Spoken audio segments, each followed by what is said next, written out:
Hello, hello, hello. How is everybody doing? Happy Friday. Interesting. Happy Friday.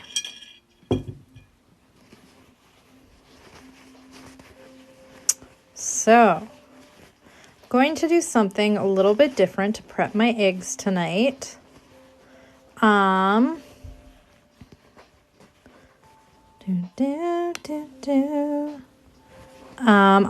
Sorry, I'm doing something different to prep my eggs tonight. Now, usually what I do is I missed something. You get your first vaccine dose tomorrow? I'm so excited for you. I wish I was. I'm so jealous. Happy jealous though. I'm very happy that more and more people are getting their vaccine. I'm so happy. So, egg prep. I saw this as a comment on one of my videos, and I'm going to reply. Hi, Sarah. I'm going to reply with a video, but just so you guys know what I'm doing right now. So I'm noticing that sometimes, depending on the brand of egg that I buy at the store, some have more of a residue than others on them. So sometimes it's not enough just to like dip it in the vinegar wash for like 30 seconds to a minute and then pull it out and wipe it off. Sometimes you gotta go in with your toothbrush and give it a good scrub right from the get-go, is what I'm noticing. So if you are finding your dye jobs are patchy, try right from the get-go scrubbing it with a toothbrush and right as you take it out of the vinegar water. Oh, I missed something. Oh, I'm excited. Yeah, not excited that you're high risk, but excited that you got your first dose of your vaccine. That's what I'm excited about. So I'm just going to go in and give it a really, really good scrub with my toothbrush. And then hopefully, apparently my eggs are coated to high heaven. Yeah, so I wanted to try this tonight.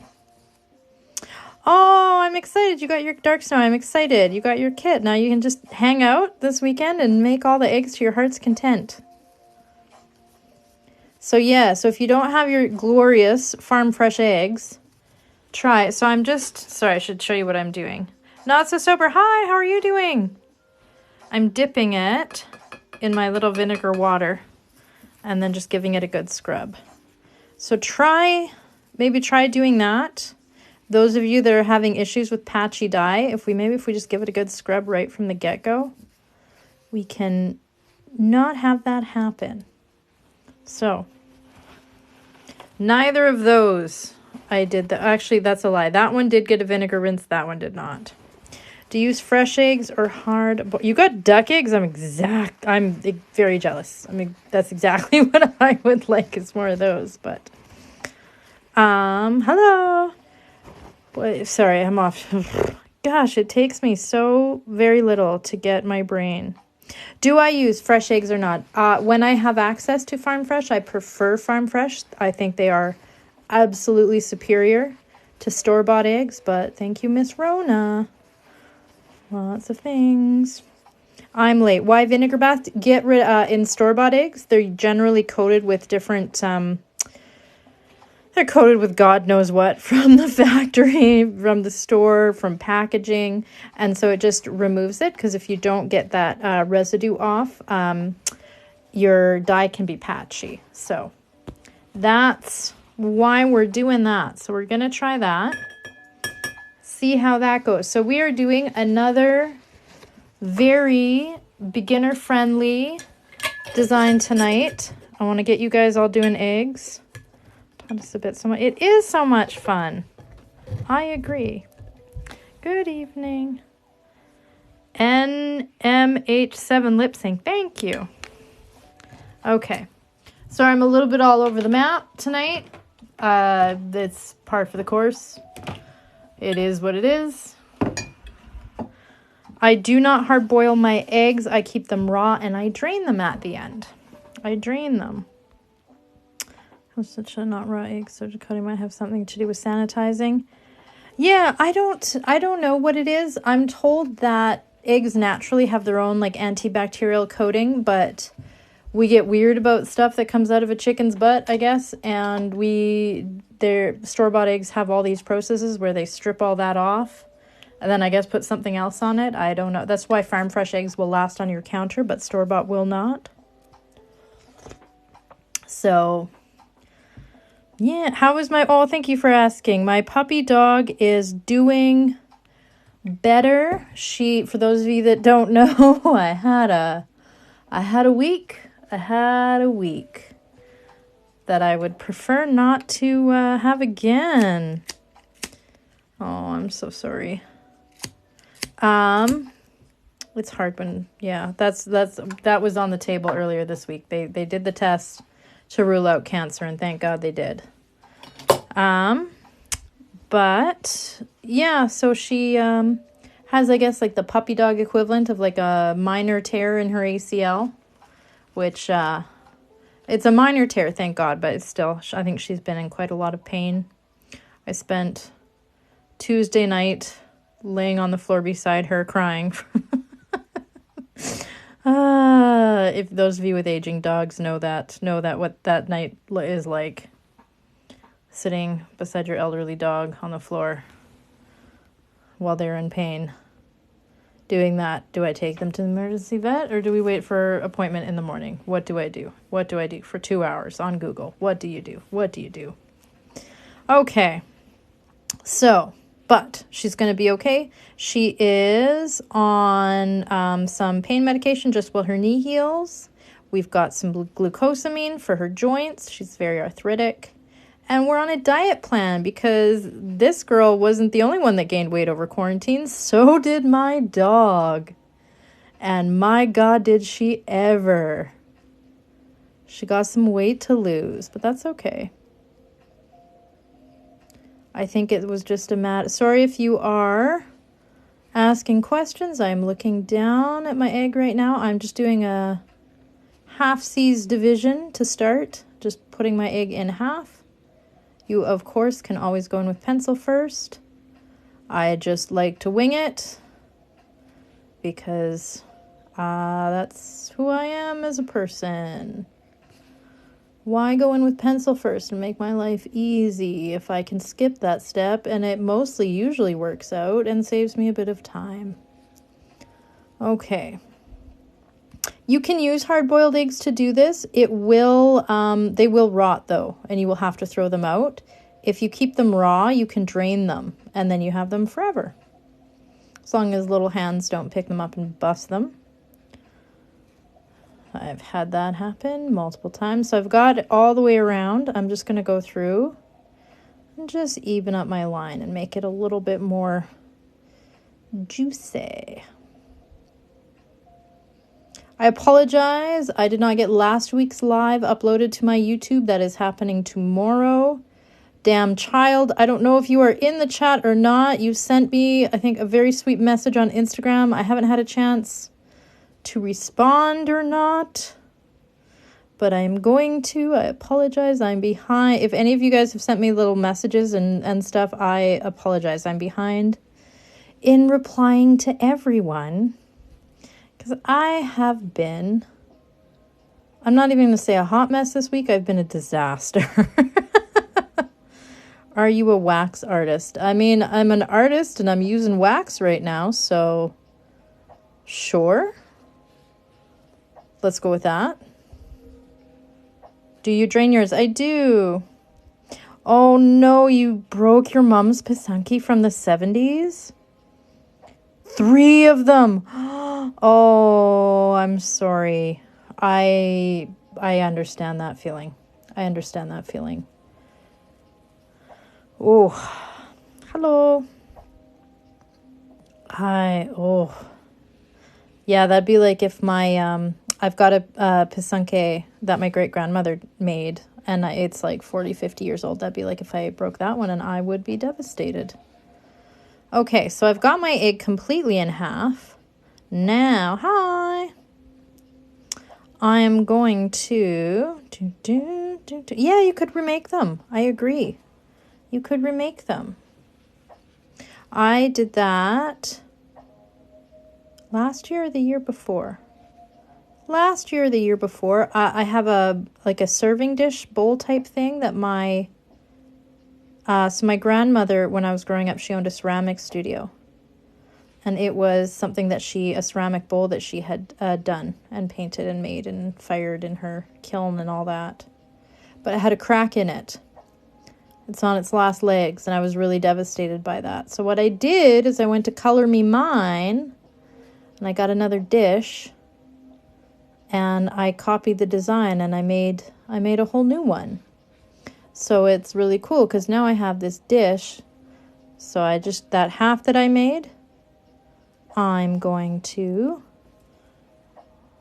just quarter it, as you see me doing here. Now I'm just going to go through and make this line nice and thick and juicy and smooth. All those things we like. But yeah, I made a whole new dish. And I copied her design exactly. So I like it now because it was like it was something my grandma designed and I made. And I signed her name on the one I made just so that I had it on there. You could do something like that. Yeah, lots of people make these in school. I get that comment a lot on my videos that I unlock a memory for people. They're like, oh my God, I did this once, in grade 3 art class. And haven't thought, or the book, I think it was Rashenka's Eggs. I think I'm saying that wrong. And then the one Reading Rainbow episode is the other one. What am I making? I'm making a Ukrainian pisanka. So, I did the half. Yes. Now I quartered it. Now I'm going to go across this way. Make this half. So I am live pretty much. Yeah, I've been doing every Friday. I always do 10. I start at 10 p.m. So I'm going right in the middle. Just going to make a little mark. I'm going to make a little mark where I feel like the middle is here. And the middle is there. And then I'm just going to go through. Are those even? Yeah, even-ish. I'm going to go through and line those up. So the tool you see me using here is called a Kitska. It's like if you've ever seen batik, the canting tool for batik, it's a very, very similar idea. I work with beeswax, and it's got a barrel end here that you see me warming in the candle. So I fill it with wax, and it funnels down into the tip. And surface tension keeps the wax inside the tool until it touches the surface. So a little bit of art, a little bit of science for your Friday night enjoyment. Sorry if I seem a little weird. I'm very sleep deprived, and I've cried more in the last few days than I have, I feel like, in the last few months. So if I seem weird, I feel like I start all of my lives with something along the lines of, if I seem off, when am I just going to admit to myself that I'm just off in general all the time, and that's just who I am as a person? Okay, so I divided my egg in half. I went up this way. I went off this way. Now we're going to make some slices of pie. Oh, I'm excited. Mountain Flower, I'm excited you got a kit today. You're going to have so much fun. How was your B-Day? My birthday's on Monday. If any of you are around on Monday night, I'm going to go live at 10 p.m. Mountain Standard Time. It'll be my last Monday live for a while. I am going to go live this Monday, the 29th, because it's my birthday. And I'm going to hang out, and I haven't decided exactly what I'm going to do for my birthday. I'm definitely going to be eating a piece of cake. So if you have any desserts, pies, cakes, donuts, anything you would like to bring and join me for some cake. And I was thinking I could go through my pisanke collection and show you guys. So I don't think I've shown stuff here and there in the lives. And the other thing I was thinking I would do on Monday is go over some of the symbolism with pisanke, like some of the different meanings of the different things you can have on your eggs. It's a little bit tricky because this is a folk art. So just depending on what area and, you know, sometimes what family, like different things get passed along differently, meanings for things. Also, the transition from the original pagan tradition, which is what these started out as, before it was adopted by Christianity. Even some of the difference between like the differences between Christian and Christianity and pagan will have different meanings for the same symbols. So, but we could go over all that on Monday. Just was trying to think of something different, something a little different, a little new. So there we go. So I have this. So, sorry, I'm kind of moving at the speed of light here. So we started, I did a vinegar bath. I scrubbed it with my toothbrush, got it all nice and clean, got all that residue out of the store. Nikki Gomez, hello, thank you. I don't think I said your name right. I apologize. Yeah, it kind of does look like a spider, doesn't it? So I did my egg in half, and then I quartered it, and then I did my horizontal little, I can never remember what this is called. I want to call it the meridian, but that's not. You know what I mean. You know what I mean. So did I say it right? If I did, it's a miracle. And then I did my little X here. And we always want to remember, like, our pieces of pie. Make sure your pies are even. I always say, pretend you're cutting pie for your kids. You know, they'll complain if you give them, you know, one a big piece and one a small. Equator. There we go. That was the word I was trying to access. All of those things is what I was trying to think of. Thank you. Everybody have a drink of your tea or water or whatever else you are consuming tonight. We need it. Oh my gosh. What a week. What a week. What a week. Okay. Dun, dun, dun. Hello. So do you feel, I don't do anything filling my eggs after I drain them. If you check out Catherine Alexander art here on TikTok, she does work with resin. So I would defer you to her. This is for anybody that is new, that is just joining. We are doing traditional Ukrainian pisanka. So this is a very beginner-friendly design that I'm showing you. So now from here, you can go a couple of different directions. I always like showing you like pretty basic things that you can then take. Hufflepuff. I am split almost down the center on Ravenclaw and Hufflepuff. I have the mind of a Ravenclaw and the heart of a Hufflepuff, basically. Like 1% more Hufflepuff than I am Ravenclaw, according to the internets. Hello, Ukrainian. Hello, I'm Canadian, but Ukrainian heritage.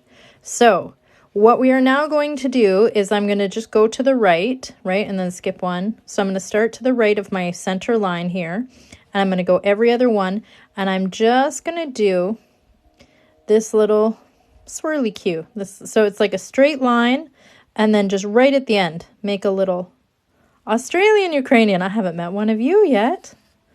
Right? And then in the middle, we can do a couple of different designs.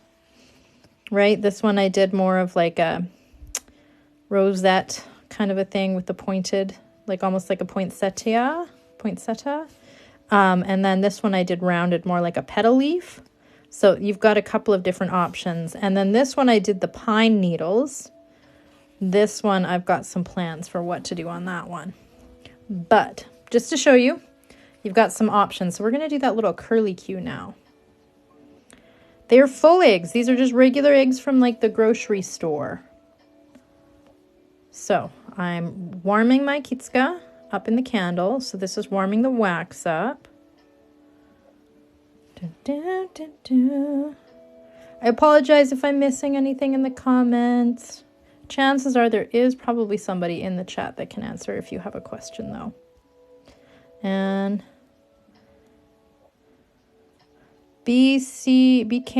Bcamelto? Like, that's probably not, how do you say that name? But thank you. I'm not saying it right. BCAMELTOWE. All I can think is B camel. I'm not saying it right. Waxing, that's my oh, the wax fill. It is the best part. It is the absolute best part. My goodness, thank you. Sorry, I am all over the place tonight. As usual, as my standard. It is what I do. I'm a mess. Okay, curly Q. So this is easy. And remember, you can always do stuff like with pencil first. I just, like I said, I like to tempt fate. So I go in with just the wax. You cannot, if you make a mistake, you cannot go back. It's not like drawing where you can just erase it with an eraser. Once the wax touches the egg, that's it. You got to commit. So everybody else, it's not like painting either, because this is a wax relief method with the dyes, the acid bath dyes. So it's not like paint where you can paint over things. Isn't that pretty? So it's just a straight line with the little curly Q at the end. Super, super duper easy. So now break one. Okay, skip one. And then we're going to go in with this guy. So you got to commit. There's no going back. Once that wax touches the egg, it leaves a residue. So like you just, I get asked, what do you do if you make a mistake? And I say, there are no mistakes. There is opportunities for new designs. Happy little opportunities for new designs is what we've been referring to it around this part of the internet. Okay. For those of you that are partaking with a beverage this evening or afternoon or morning, depending on where you are in the world, no judgment. Live your life. Do what you got to do. Pray for Riot, who's in the chat here, Sarah, on her page. She made a video. She made a drinking game that you can play during my lives if you are interested in partaking. I highly recommend bringing water. But it is quite amusing. You can check out that video on her page. She goes over the rules. It's just little weird things that I tend to say a lot during my lives. If I say them, you take a drink. That is not even. That's okay. The top two are a little thicker than the sides. But you know what? We're just going to go with that. We're just going to pretend that they match. You know what? It's fine. Okay. Now, I think I'm going to show you some petals on this guy. I think that's what I'm going to do. Oh yes, if anybody is interested, I lost my of course I did. I mean, of course I did. I had like a nice piece of paper with the website and my code written on it. But I lost it. See, we have this, that's fine. But if you are interesting enough to try this hobby, which you all are, because I mean, you're here in this live, right? I'm off tonight. Can you tell? I'm a little bit off. Ukrainian Accessories. This is the website where I get all of my supplies from. It's a Canadian company, so my American friends, here we go. If anybody needs to screenshot this. From London. Hello. I've been to your neck of the woods. But yes, UkrainianAccessories.com is the name of the company. Just remember, everything on her website will be in Canadian dollars, so just remember that. And then Crafty Lady 10 will save you 10% at checkout. Not on like the books or the clothes or anything, but like any of the starter kits, the wax, the dyes. If you want to buy extra Kitskas, any of that, Crafty Lady 10 will save you 10% off. So thank you very much. If you use my code, I do get a small kickback. Appreciate it. And if at any point you forget the code or anything, it is always in my bio here on TikTok. You can get the website and the code in my bio. Da. Yeah, it's that time. It's Pisanke season. Pisanke. It's that time of year. I am in Alberta also. Lots of Ukrainians in the prairie provinces. There's lots of us in particularly northern, well, central-ish northern, like Vegreville has a large Ukrainian population. Saskatoon, I think, and Winnipeg both have lots of Ukrainians. Okay, I'm gonna do some petals. So I'm just gonna go through and draw like a little teardrop. So this is in between the curly Q and then that line is where I'm putting that. Yeah, this is a full egg. It is intact. I'm going to drain it at the end.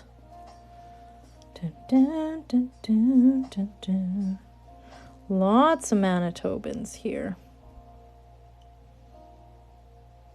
Okay, there we go. Ooh, Vancouver. I'm jealous of your weather. It snowed today. And I felt feelings about it.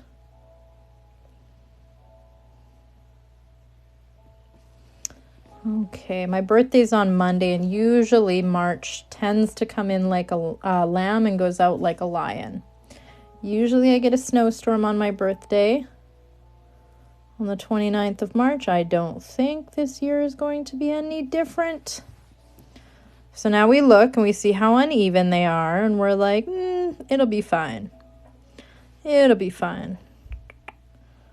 Not sure why I'm not ever giving her live notification. Who knows? I don't know. Sometimes TikTok is funny.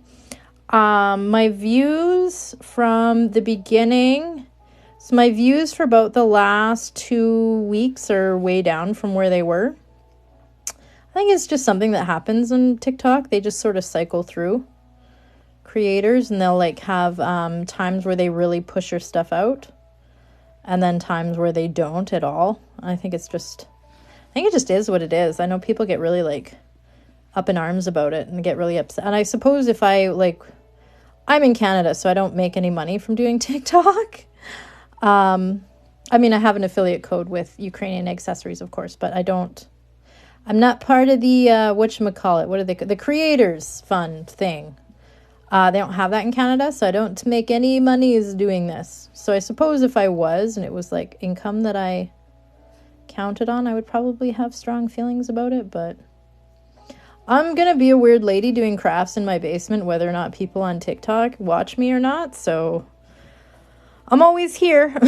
If you Friday nights 10 to midnight, I'll be here. If I can't for any reason, I would make a video about it and let you guys know. I'm gonna go live on Monday night for my birthday, and then after that I'm going to switch to Sunday afternoon. So my first Sunday afternoon will be Easter Sunday, which I feel like is incredibly appropriate to be showing Ukrainian eggs on Easter Sunday. So if you're bored, if you are at home on Easter Sunday and in the afternoon and you want to spend some time watching me make eggs, or if you have your kits, you can join me and make eggs with me. We will do that. But yeah, so this Monday coming up, that'll be my last Monday live for a little bit. Be switching to the Sunday afternoons. What time is it for me? It is about 10:30-ish. 10:30-ish. I'm Mountain Standard Time. So I'm just doing another kind of like a double loop here.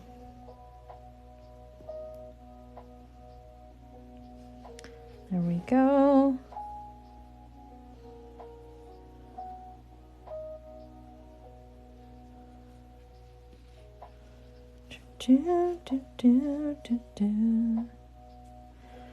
Okay. So, sorry, I'm like half trying to keep track of the chat and just trying not to set anything on fire or burn myself or all those usual things I tend to do when I get looking at the chat and not at my egg. Drop things, break things. The usual.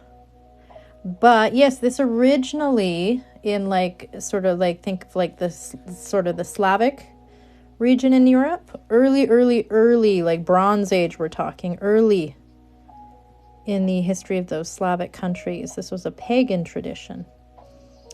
So they would, do these types of decorative eggs as part of their spring celebrations. Eggs being symbol of new life, which is what we always see in the spring. And so it got adopted by Christianity into the rebirth of Christ. So that is where, so all the Cadbury eggs you're eating, this is the original Easter eggs. This is where that whole tradition comes from. So you can see I'm just going through and I'm just adding some little lines. Not anything, just lines. Nothing crazy. Needing a whole bunch of artistic ability. We're just doing little lines, but it adds a lot of visual interest to the final piece. Look at that. Isn't that cute? Now, we're just going to go through my favorite little thing to do right now is to add these little dots. It kind of makes it look like lace work. We did have an egg funeral last week. I was an idiot and I dropped a spoon. I had like a whole like little aesthetic set up here for St. Patty's Day. And I'd left it because I wanted to like do another video and have all like my green eggs in the background. And I had this one from like 5 years ago. His name was Vern. He was a green egg. He had lots of like vines and stuff on him. But they also kind of looked like ferns maybe. Hence I named him Vern. Because it felt like the only thing you could name an egg like that. And I was putting my spoon away into my little cup there. And wasn't paying attention to what I was doing as I'm wanting to do. And dropped the spoon on Vern and smashed him into smithereens. And when he was an egg that I hadn't gotten around to draining. So he was a 5-year-old intact egg. And when I tell you the smell that wafted out of that was pungent, it was pretty pungent. To light some incense, get the good old strong patchouli scent out and see if we could mask it. It was pretty bad. It was definitely intense. But so I was very upset with myself because I really liked him. Thought he was a cool egg. He was different than anything I had done before. So again, not a lot of artistic ability needed, but it gives a lot of visual interest. A lot of payoff for not a lot of artistic ability required.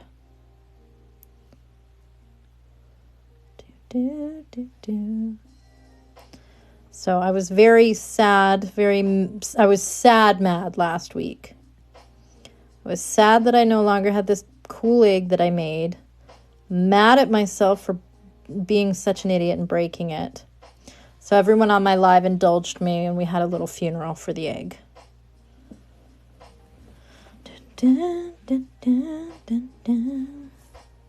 Okay. Now, for the other side, we have a couple of options. I think I'm going to try to do something different on this one as well. So, that is all that we have on this side. And then what I'm going to do is I'm going to add a little border here. So I'm just going to go around and I'm going to put a line just right off of this line. You're just basically copying this line here, just moving it slightly over. So again, you can go into with pencil first if you are worried. If you have no fear of life and you feel numb and nothing scares you anymore after this godforsaken year we've just had, then go right in with wax. Because after all, we're just putting wax on an egg. No biggie.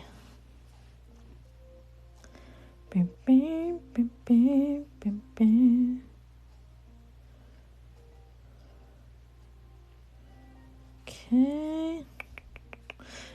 Tell us how you really feel. It's been a weird week. There's nothing like having your dog in pain to just reduce you to an absolute shell of a human. Oh. It's like when you have kids and they're really little and you have these little tiny helpless little kids and they're looking at you like, make it better. It's kind of what dogs do. And it feels terrible. So yeah, I'm not myself. But I think I say that every week. So maybe this is who I am now. All right, so I just basically, just put on a little border here. Now, I am going to do this next part in pencil because I think it is valuable to show you guys how I do this part. Now, yeah, it's hard when your animals get hurt. Oh, you got your, stories don't care. I just got my first Pfizer shot. Oh, I'm so excited for you. You got your shot today. I'm so jealous of everybody getting the shot, but I'm so happy. I'm so happy. Okay, so do you see where I have these markers here? So I'm just using them, right? I'm putting one there, and I'm going to eyeball it and put one in the middle-ish, kind of. Hope for the best. Okay, so I've got another one here. So then I'll kind of eyeball it, put another one in the middle there. There we go. Now this next part I should probably go in with pencil first, but I'm going to wing it because I'm impatient. And it won't turn out as nice as if I would do it in pencil first, but you know what? It is what it is. I am who I am. If you're playing the drinking game, take a sip. Okay.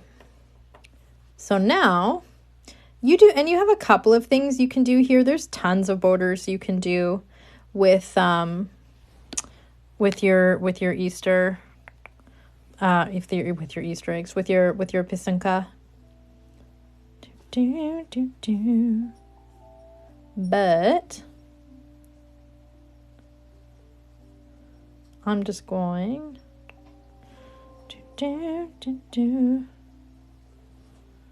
Oh, do we have an anti-vaxxer in the group? We're very pro-science here. I'm just going to give you a heads up. We're very pro-science here.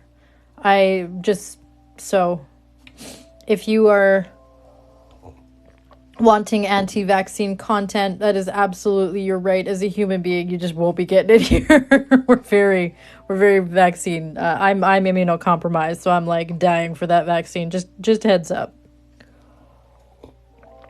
Just heads up.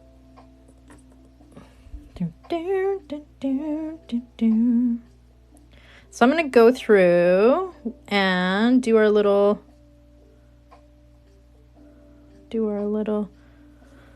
booply boop. So it's just like a little, just like that. And we're just doing that all the way around. That's all we doing.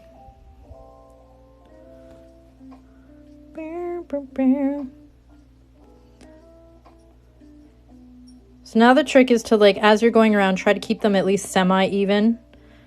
And it's just like, hope for the best. Hope for the best. You can kind of, like, you can see me going back over it to try to, like, kind of even them out a little bit. But even still, I'm not doing that good a job, so hope for the best.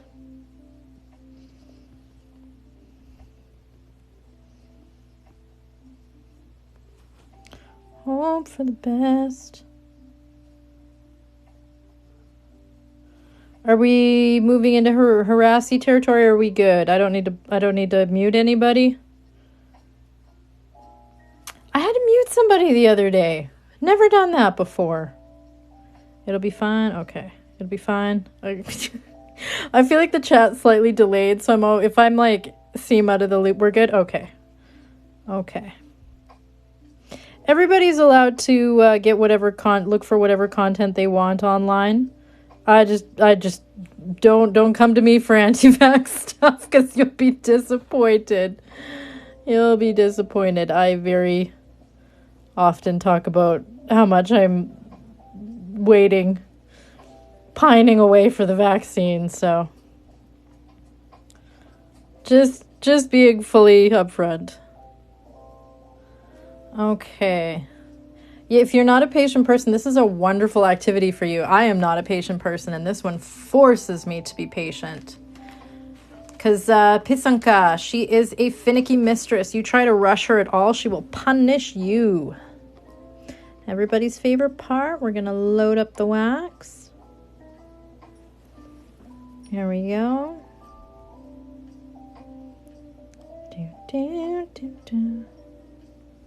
Yeah, my great-grandma, or not my great-grandma, my kid's great-grandma. My grandma has her second dose now. And my parents, the day after my birthday on the 30th, they're getting their first dose. So I'm super excited about that. My brother is for sure next in line, the one with cerebral palsy. He is for sure next in line to get it, I think. And then hopefully I'm not far behind, but we'll see. We'll see. So where is my little wipey, waxy piece of paper? So as I load the wax in that Kitsuka, you saw that it was kind of a little bit messy. So it's good to have a piece of paper towel handy and just wipe the outsides. If you get too much buildup on the outside of your Kitsuka here, it can blob out. See my Bridgerton egg for a demonstration of what that looks like. Little hissy fit I threw when I did that. But if you keep the outside clean and you wipe it down, it's not a guarantee that it won't happen, because it's sort of always a risk of happening, but it can lessen the chances of it happening. Oh, I'm sorry if you're not able to get at that. Yeah, my youngest is allergic to penicillin, so I've got to talk to her pediatrician, and I'm sure it's fine. But I'm going to talk to her pediatrician and just make sure.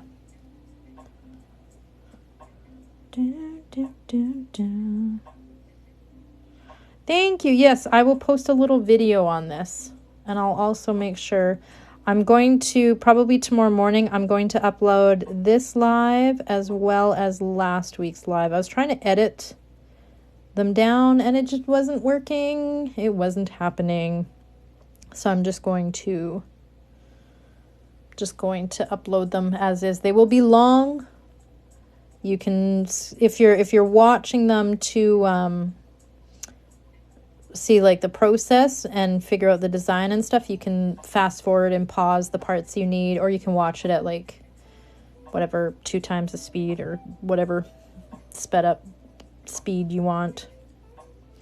I'm getting worse at this as I go on. So sort of, it's just like a little, yeah, just kind of like a little lace. Just like a little lace.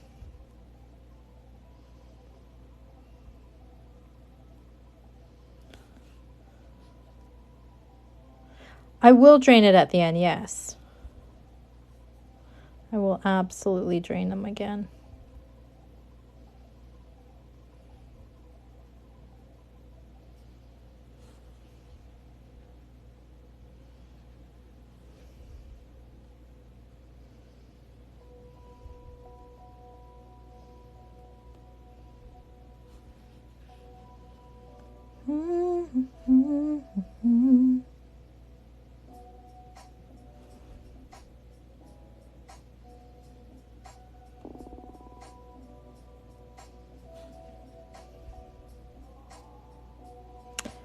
How long did it take you to master it? When did you discover this? I'm assuming we're talking about... Sorry, I miss a lot that happens in the comments. I get looking down at my egg. And then I'm like, oh yeah, there's people watching. There's a comment section. I should be keeping an eye on that. So, if you're asking me, this was... So my great-grandmother is Ukrainian in my family. And then... So it's a family tradition that kind of comes from her side. There's lots of different Slavic countries that do these types of eggs. There's like Polish eggs and Ukrainian eggs and Russian eggs and Hungarian, Bulgarian, Croatian, you name it. There's lots. So we started, right? We just did our half. Then we did our little half and our little equator here. We did the corners. Then we did our little curlicues. We did our little petals, added in our stripe detail and our little dots. And then all I did was go and do my little border. And I used these as guides, right? I made a mark, and then in the center. And that's what I used to sort of guide the little, just to make it look a little interesting, a little bit of visual interesting. Yes, check. They also do eggs.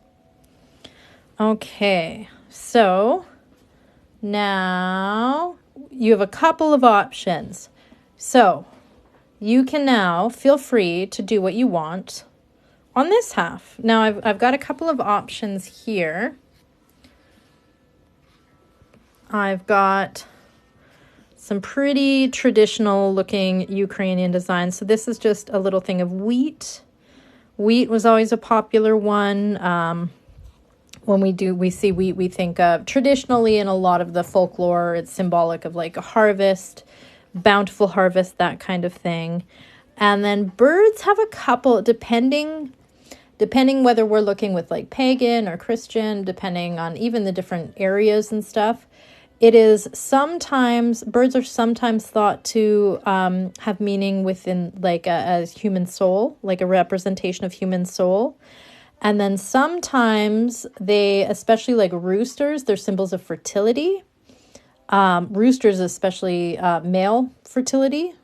So they've got, depending on the folklore, they've got different meanings. So I think we're going to do bird on this one.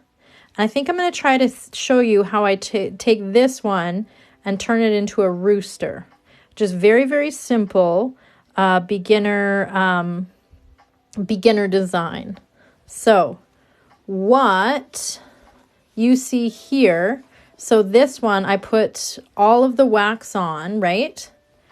When it's white, wherever I put the wax on, that's going to seal on that white color, right? So then when I dip it, in this case, I dipped it in glacier turquoise. So now that white is protected. So now everywhere except where that wax was put is now blue. Now wherever I put wax, it's going to stay this light blue color at the very end. So it's that's how we get our design. That's how we build our color, our design.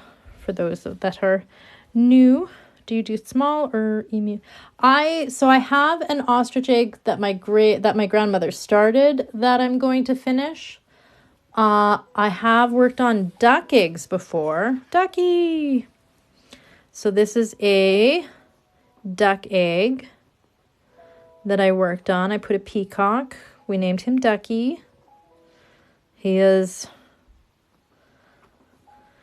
fans around these parts. Everybody loves Ducky.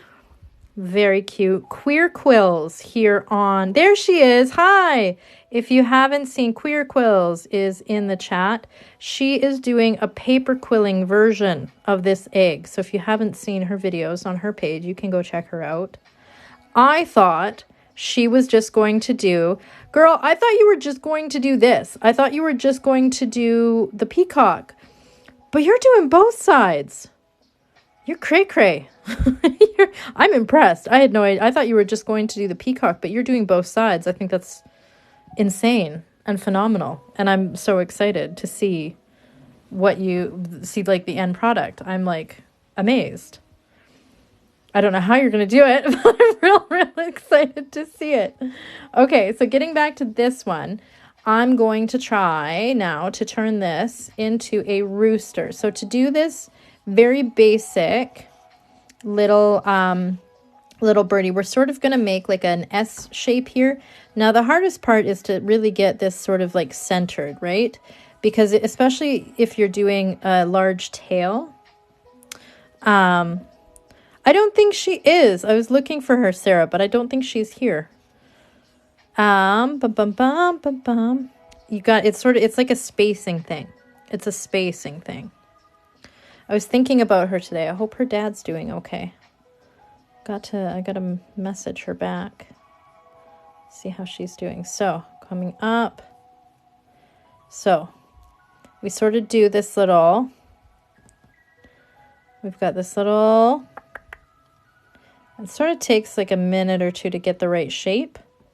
So I have my little S shape. Then I'm going to come in. I'm going to place where I want these little,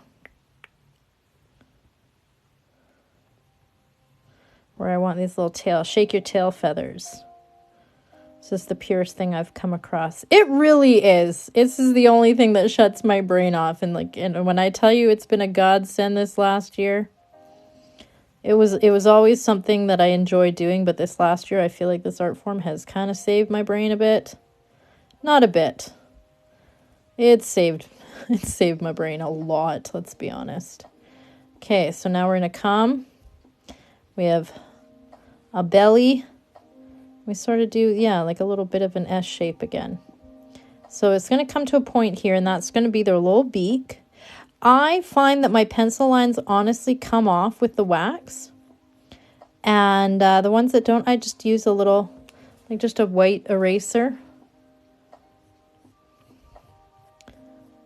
Okay, and then we put our little feetsies. Little feetsies. And then they'll need a little eyeball. Now, you can just leave this here like a little birdie, right? Like I did with this one, right? We have our little birdie. If you want to change this into a rooster, we want to give him his little, whatever this, I know it has a name. This little gobbly sack thing. I don't remember. But one of those, strawberry seed. Yes, every egg that you do, you learn so much from. That's why it's never a waste of time, even if your egg breaks or something, because you learn so much every dang time you do one.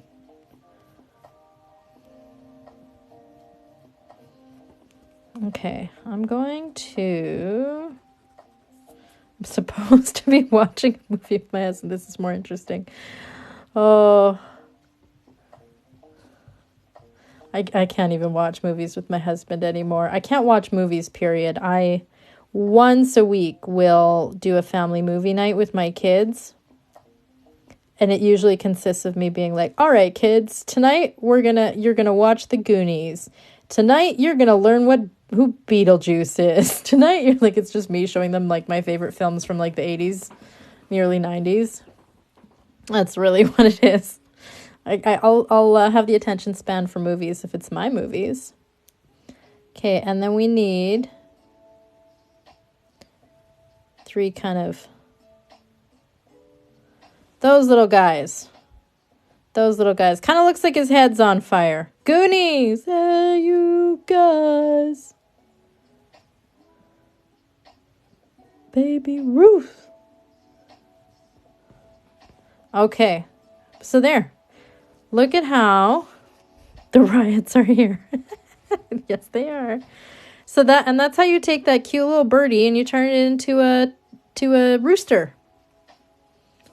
Just like that. Bada bing, bada boom. Super de duper easy. Okay. Now, I think. Oh, gold? No, I need to... what am I doing? I need to outline this first. What am I doing? Amateur. Please come on my live and watch me make a mess and not know what I'm doing. This is what we do every Friday.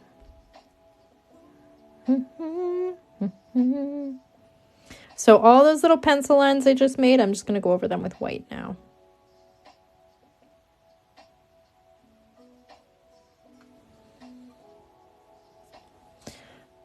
What color should I make this rooster?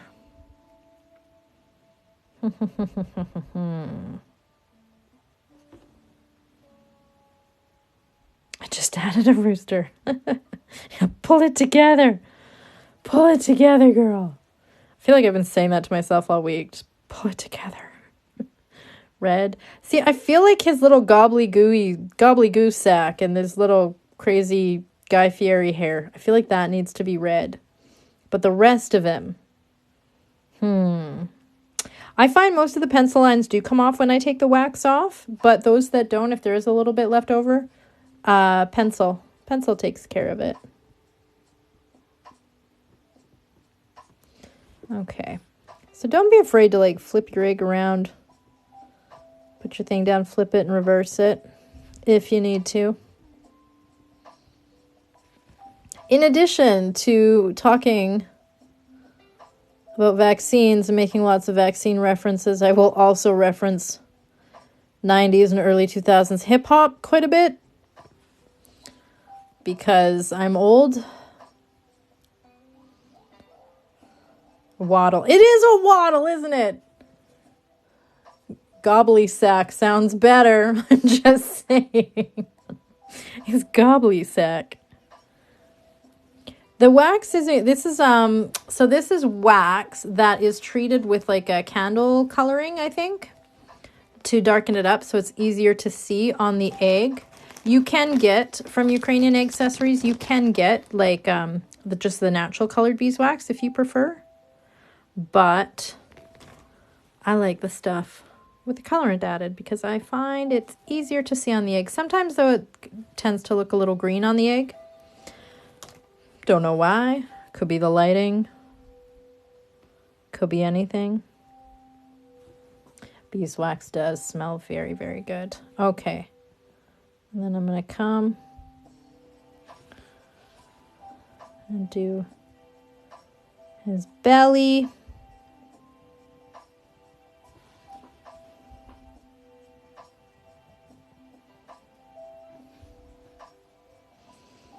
What if I do gold? Do his body? Do I want it that gold?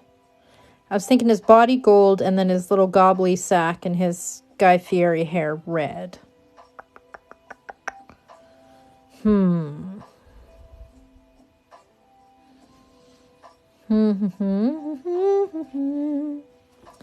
Thoughts and feelings and emotions.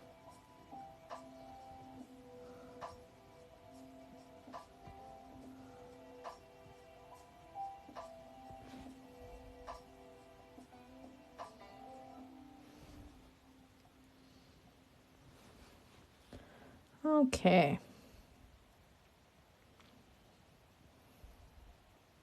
Red and gold. Yeah, let's do that. Let's do some red and gold. Let's do some red and gold.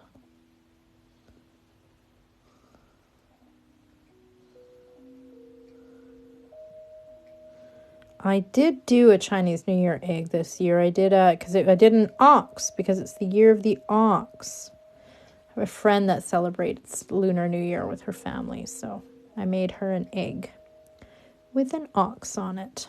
And I did use Yukon Gold and Kalina Red. So, I think I'm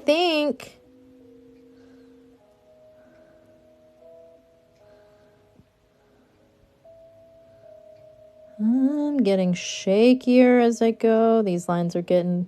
This is what happens when you're having a day when you're like shaky. You like it's like when you do your eyeliner and it doesn't match up and you're like, I'll just even it up. And then by the time you're done, you've got this like really thick, bold graphic liner because you had to make it so thick just to get it all even to like match. Sort of the same idea. Sort of the same idea for those humans that wear makeup and eyeliner. You will know what I'm talking about. If not, you can take my word on it. Just cover the whole lid in liner. Honestly, that's the point where I'm at. I've got, my eyes have gotten more hooded as I've gotten older. And I kind of can't do the winged, like the cat eye winged liner anymore. I put it on, I look in the mirror and it's like gone. I'm like, oh. What's that? And then I realized, oh, I'm getting old. That's what that is. That's what that is.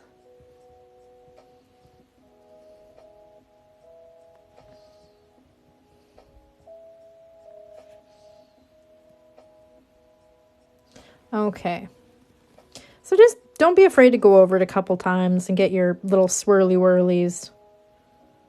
Batwing eyeliner. I should. Katie Jane Hughes. Oh, I need to look all of these people up. Look, all these. Someone can teach me how to do winged eyeliner on hooded eyes. That would be fabulous. Now, I'm going to leave the feet, and I think I'm gonna. Or should I outline?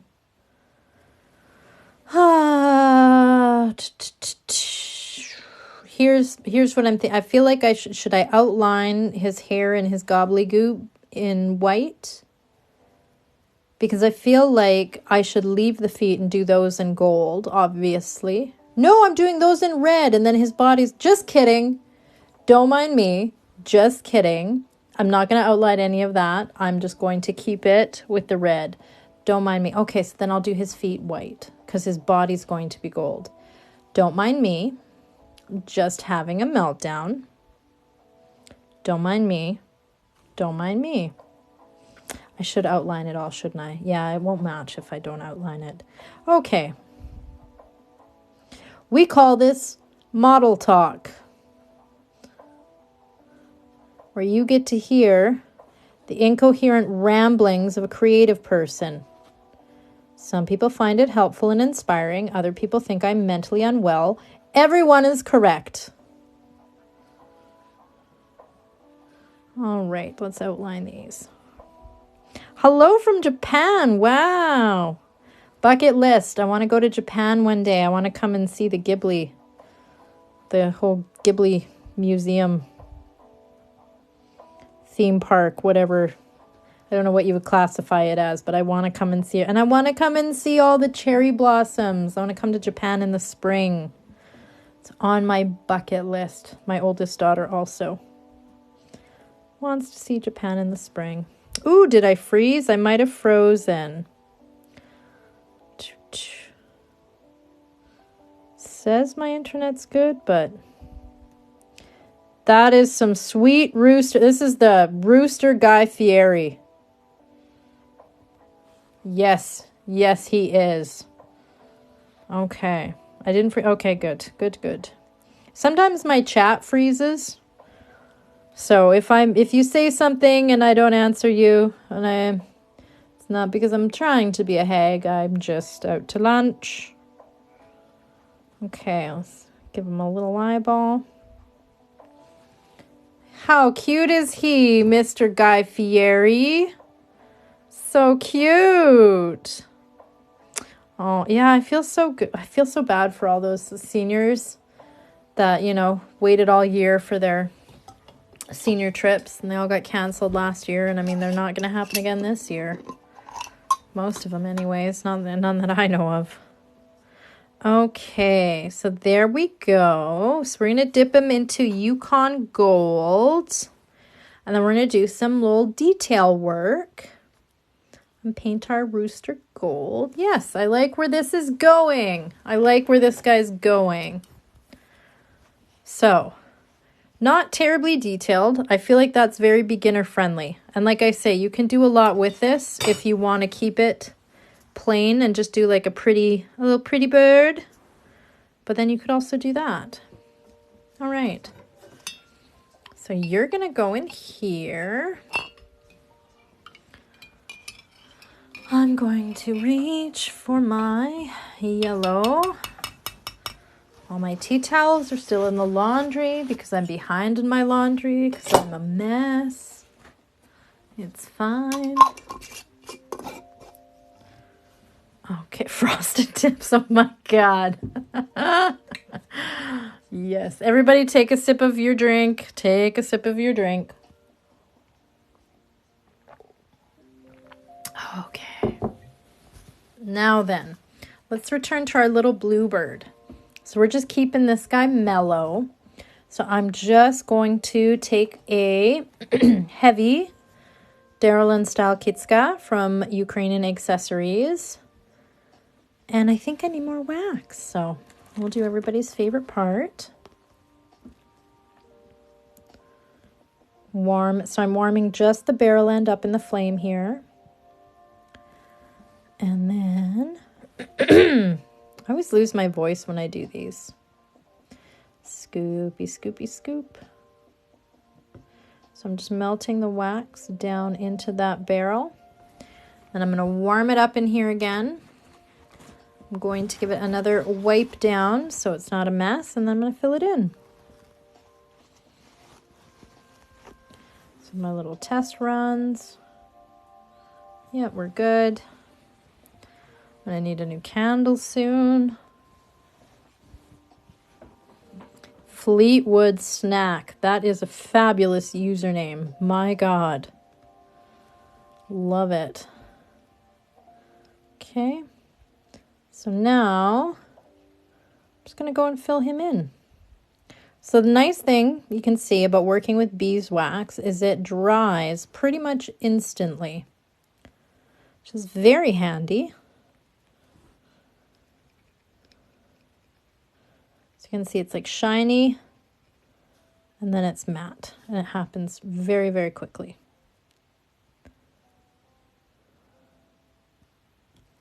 By Goddess Fury Rooster Eggs. What happens if you... So it depends.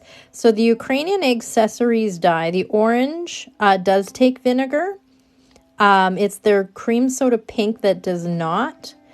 Some other, like I can't remember the name of the brand, but the one that my mom used to buy when we were growing up, they were the ones, that company, you could not add orange, or you could not add vinegar to their orange dye.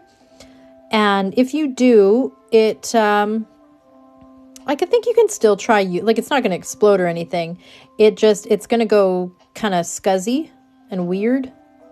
And it might not dye the eggs very well, is what'll happen. So they're acid bath dyes. So the acidity in the vinegar, it's like that's what activates, it's a chemical reaction. That's what activates, I think, the pigments in the dye. And I think the acid in the vinegar also helps penetrate the eggshell and get the dye to take as well. But for some reason, some dyes, like the cream soda pink and Ukrainian Accessories or that orange dye, it works better not adding vinegar for some reason. So, science. Something to do with the science. Brain no worky. But hopefully that helps you out.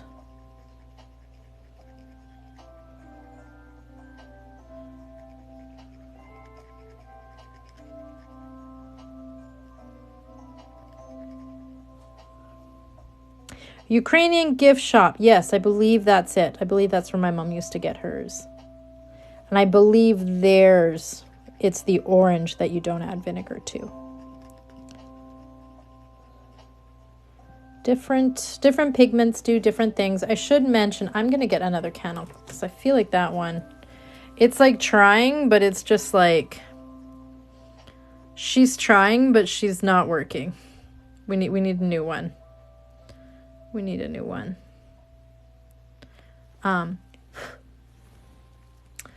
Oh, words and things.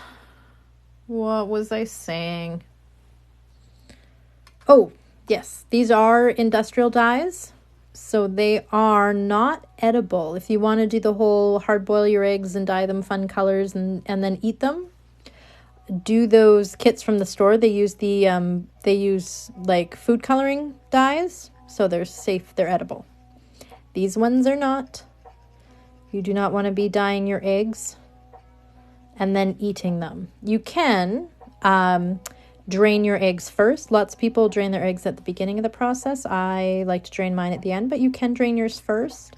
So if you do that, then you can take those egg yolks and you can go and make an omelet, bake some cookies, whatever you want to do with them. if you're going to eat them, you can. But after you've dyed them, no, because the dye penetrates the eggshell. So that would not be. And then you've got eggs sitting around for a while, which if they're not farm fresh, you don't want to be eating.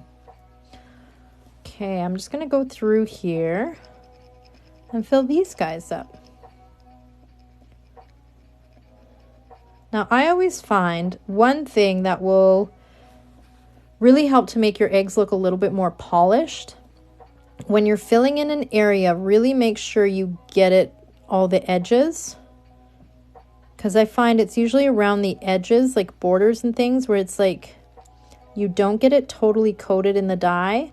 And then at the very end, when you take your wax off, there's all these little spots and specks where we didn't get it totally filled in and sealed with the wax, and then the subsequent colors, you know, get in there and it's like a little spot, little speck.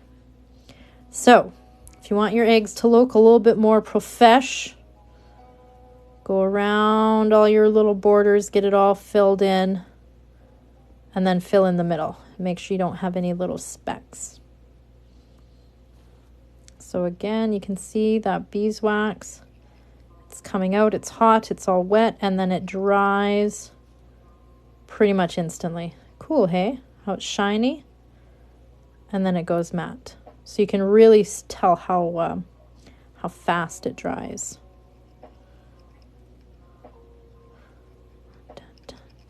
This is why we love working with the beeswax, because it has so many amazing properties in addition to smelling fantastic. A lot of people that grew up doing these with their family, like their babas or, you know, their parents, they talk about how the smell of beeswax, it's like instantly transports them back to being a kid, or it transports them back to their baba's kitchen, or it's very sweet. How are your vegan experiments going? They got put on hold this week because my dog and that whole thing. Still plunking away. I hate soy wax. I can say that. It just does not have the same properties. Does not have the same properties as beeswax. Candle wax, paraffin wax, that also doesn't work for this. It just smears right off. We want something that's going to seal in all of our design work, all of our hard work.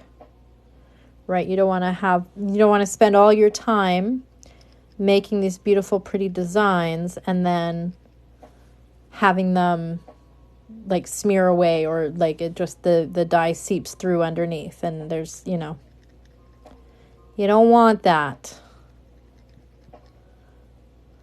Okay, so all we did is we just filled in our little birdie here. We filled in our border. Now, you got a couple of options here. So you can see for this one I've got, so I'm doing more, going for wheat, going for plants. So I did the wheat on this side. I filled in my border with yellow. And then in this blank space here, this negative space, because remember we did our little curlicue in every other section. So now we have these blank sections here that we're going to fill in. So this one, we do it with, so this one I did like pine needles. And then this one, I think I'm going to do some just cross hatching.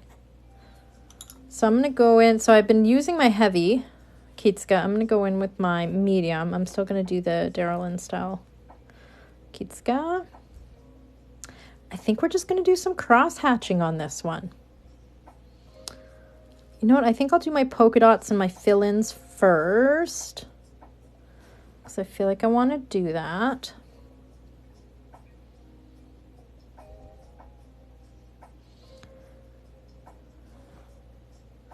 I'm just going to make this a 2-color one, so I'm actually going to fill in this whole petal here, and I think this part as well. If you wanted to add another color, like I could just stop there and then dip it in another color for that one. You could do that too. I'm not going to, because I want to show you as many options as I can in this hour.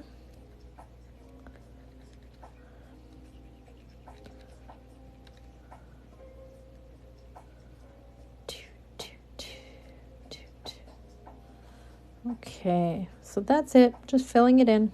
Easy peasy. Remember to get all your borders, because you don't want any little gaps. At the very end, when you go to take the wax off, you don't want little spaces where you didn't quite get it filled in. It's one thing you can do that really makes sure your wax coverage is really solid. That's one thing that's really going to help elevate your pysanke. Make it look a little bit more. You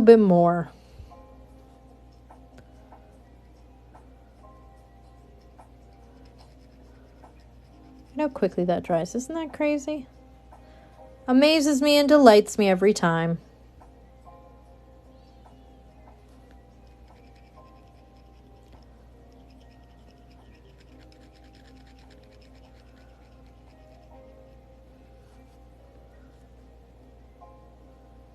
I laughed at my own joke. Hubby looked over and asked, "What's so funny?" I do that often.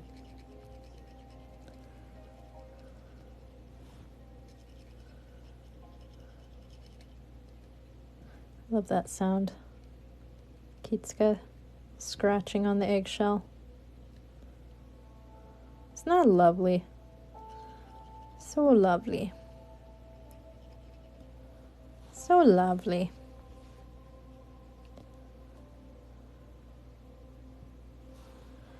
Da, da, da.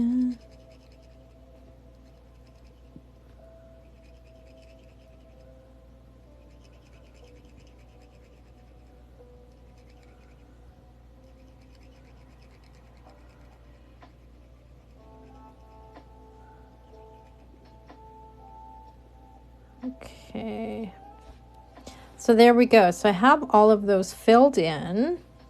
I did my border, filled in my little birdie here. Now I think I'm just, before I do the rest of it, we're going to check on Guy Fieri here.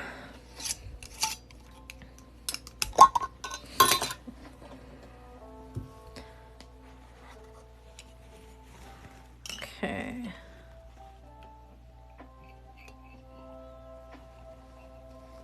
Da-da.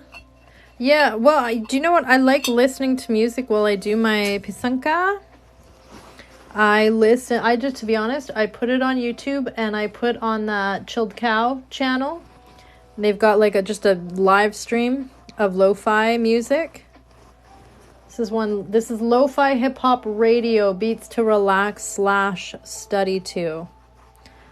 And it's part of my little ritual. I put on some really chill music, I light some incense, and I have a nice cup of tea, and I just go into my little flow state, and I happily work away. Sometimes I film myself and put it on TikTok. But it's been fun. It's kind of, like I say, I've been doing this for I've been making crafts in my basement for a long time. So the fact that anybody is interested in watching any of this is quite lovely. Okay. So that's that nice, bright, vibrant. He is a handsome rooster, isn't he? Let's fill in that yellow. Let's get that gold sealed in. We'll get him in some Kalina red. Hot, hot, hot. Kalina red. Okay. So I'm filling in. So I'm going to use my heavy Kitsuka. One more child moved out. I feel a craft room in my future. Absolutely do it. As soon as the pandemic and quarantine hit last year, I wigged out and was like, you know, I need to focus on something and feel like I have control over something because I don't have control over anything right now. I did that. Went to that place. So we had like this like spare room area in our basement where, I mean, it's supposed to be like a spare bedroom / closet kind of a thing. It was full of the kids' crap, their toys and stuff. I was like, you know what? That needs to be an art room. And I made an art room, and my God, best decision I ever made. The kids and I have gotten so much use out of it. You know, who needs a spare room right now? We're not having company visit.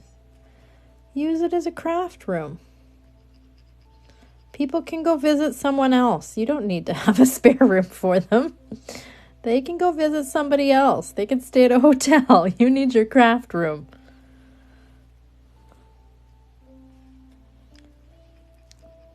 So remember, get everything nice and filled in. We don't want to have any little spots and splotches when we take the wax off at the end, or it didn't quite get filled in. He's quite a cute rooster, isn't he? I quite like him.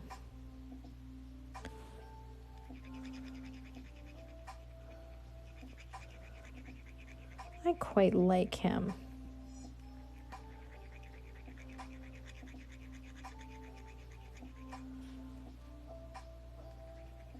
Okay.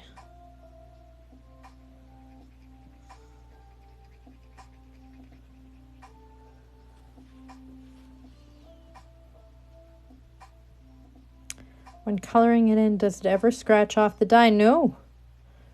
No. I've never found it does anyways. You would have to, I mean, the Kitskas, they're filed down on the tip, so they're very smooth at the tip. It's not scratching the, it's gliding over the surface of the eggshell. So there we go. He's filled in. Now I feel like, oh, what should we fill in here now? I think I'm going to do some cross hatching in gold here. So I've got some red coming as well. Oh, what do I want to do? I think I know what I want to do. I'm going to wing this. I'm going to do a combination of the two. So, why is my Kitska acting funny? So if your Kitska's acting funny, these little fine gauge wires, they're sold with all the kits and stuff, Ukrainian accessories. You just push it in, a little hole, clear it out. And look at that, good as new. So if you find that happens to you, you can try that. So I'm going to go in here like this.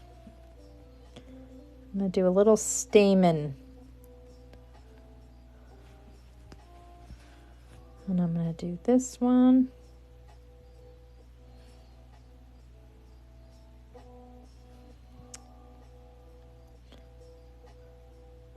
So very beginner friendly, just lines and dots. Pay no attention to how uneven those are. One is way bigger than the other. Okay, so I screwed up. This one's bigger than this one. So I'm just going to go through. And I'm going to fill in the bottom part of this one to kind of shorten it. And then I'm going to come over here to this one. And I'm going to fill in on the top part here to make it a little bit bigger. And then hopefully that will have those evened out a bit. That's better. See how I did that? Just a little quick fix. I'm going to take a sip of my tea because apparently my voice is deciding nope.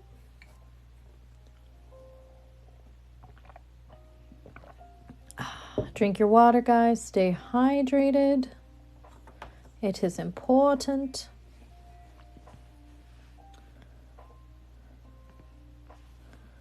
Okay.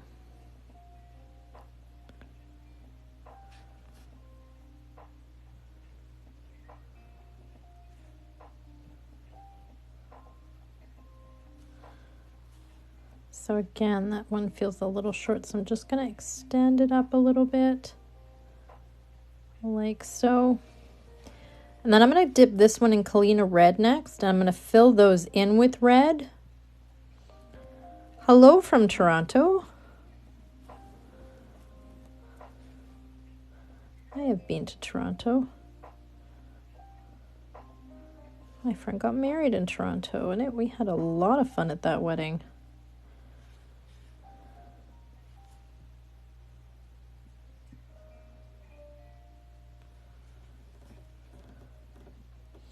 All right, so now those are going to get filled in next with red. So because those are going to be red, I'm going to fill in this part with the yellow.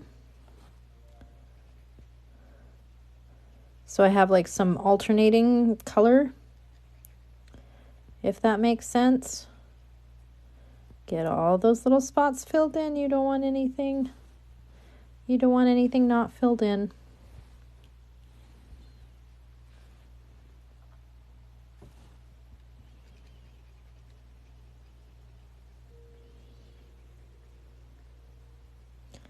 There we go. Nice and solid.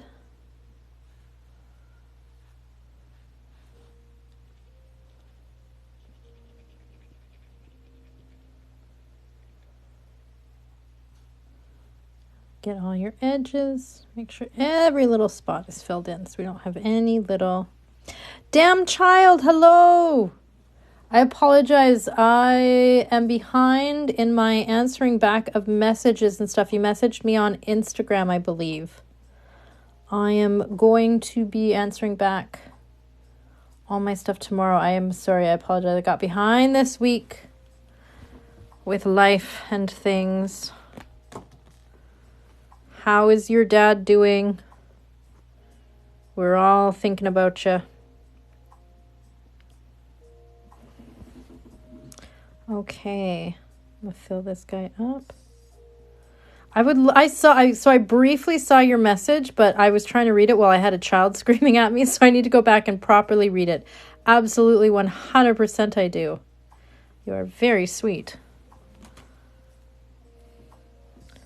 Okay, I made a mess. He's out of town for work right now. That man's still working? My goodness gracious. All right, so I'm just testing it.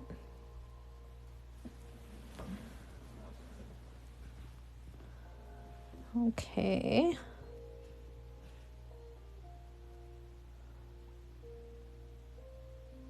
Messes are how you know you're having fun. If that is the case, then I'm having a lot of fun. A lot of fun.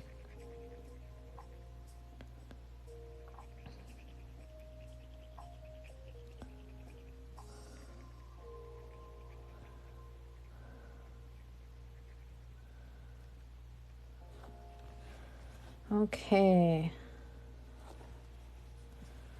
So there we go.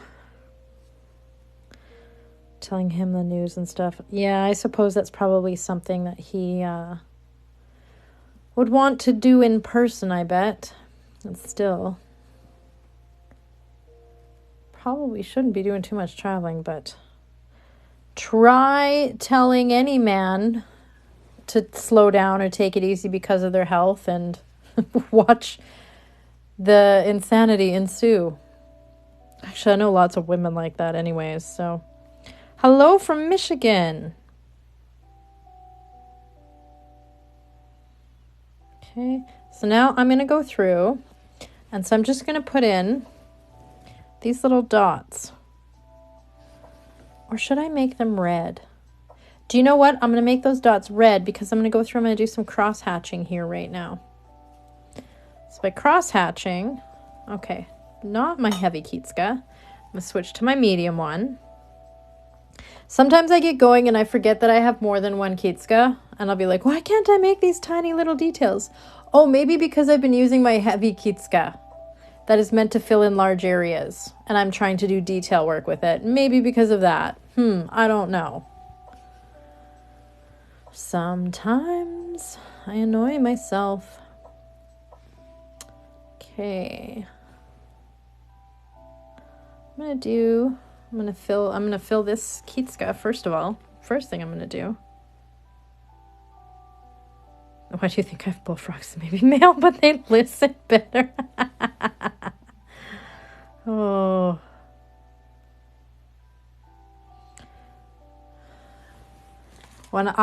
Somebody told me once that the males of our species need to get married, otherwise they would die.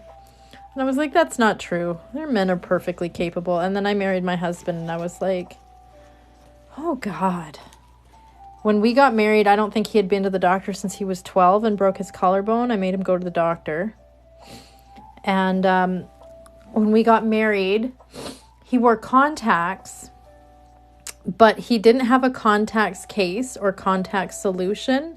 He would just take his contacts out at night, rub them under like water from the tap and put them back in. And he would just do that once a day. And I finally told him if he kept doing that, he was going to go goddamn blind. And he needed to make an appointment with the optometrist. So, yeah. Sometimes the males of our species need a bit of help.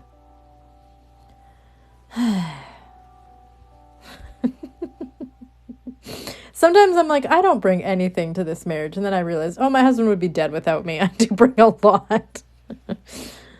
Might not be paid labor, but it's labor nonetheless. Men, yeah. I don't mean to harp on him or men in general, because I mean, I am absolutely a hot mess, but I at least know that you shouldn't take your contacts out, rinse them under the sink once a day, and put them back in. And I'm telling you guys, he did that for like a year. The whole first year we were together, he was like, oh, my contacts. I'm like, you don't wear contacts. He's like, yeah, I do. I'm like, you don't have a case. I've never seen a case or contact lens solution. And then he told me how he just takes them out and rinses them under the sink. And I was like, okay, no. Like, no. Bless. Bless.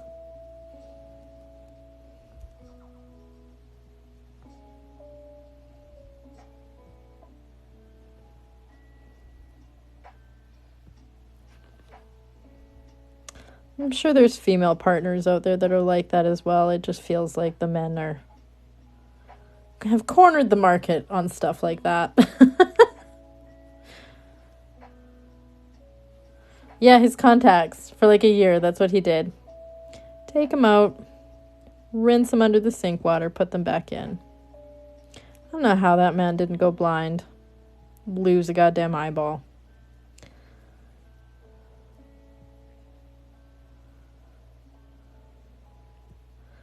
That's okay. We all have our strengths and our weaknesses. All right, so I just did a bunch of those lines, and I'm just going to keep doing that on the other ones. Then I'm just going to make it cross-hatching.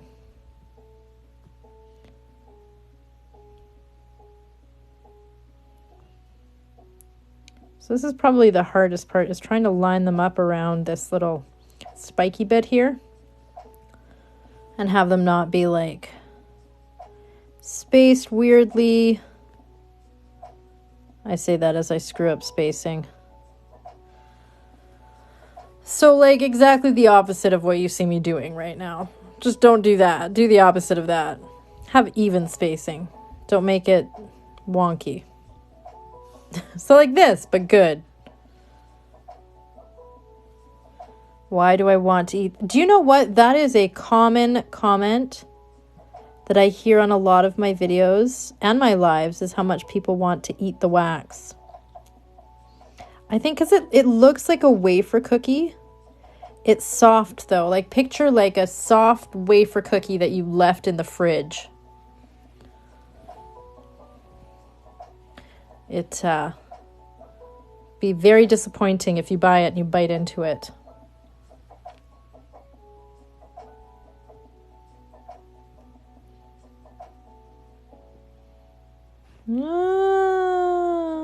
Anybody see that? Made a mistake. We're just gonna keep going. We're gonna pretend that didn't happen. We're just gonna pretend that didn't happen. It's fine. It's fine.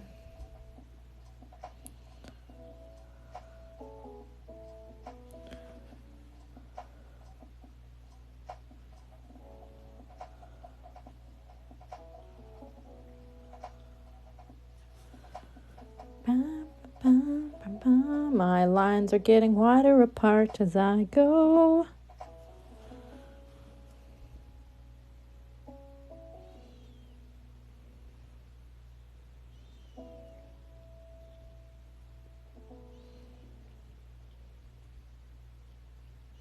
Okay, one more. So yeah, try to keep your space in between your lines somewhat even. Kind of.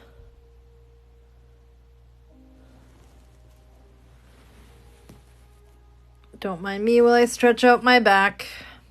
I need to get a better chair. I need to get one of those like fancy I'm a gamer on Twitch type of chairs, I think. Those look very comfy. I don't know if we have any gamers in here that can tell me if those chairs are worth the money or not. Or if there's ones that are different. Some brands are better than others. I know nothing about gaming. No, I'm watching eggs.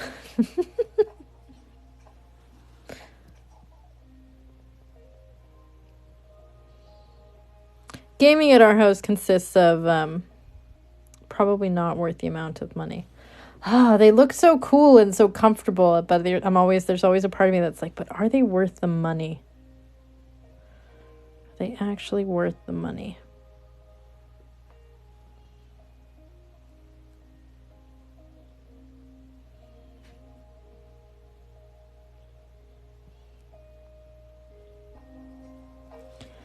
There we go.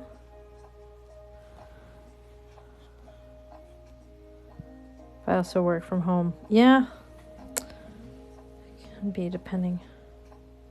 Oh, okay. Well, that's good to know. If he got a cheap one off Walmart and he found it good. All right. So now to make this cross hatching, I'm just going to come in and go the other way.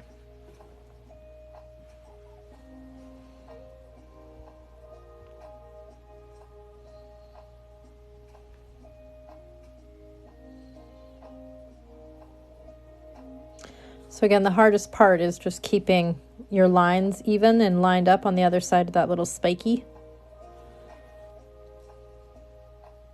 And then to keep your spacing in between your lines even. My nose is running.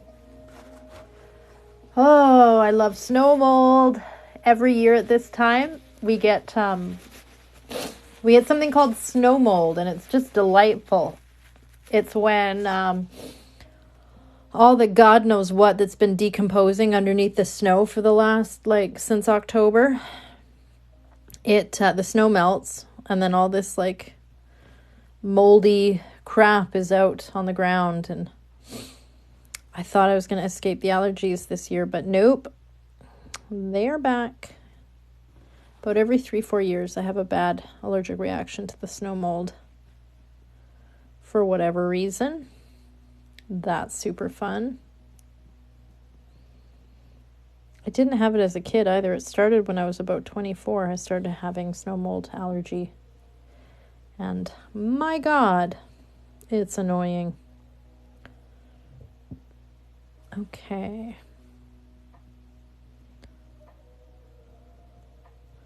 So we're kind of making it look a little bit like fishnet tights.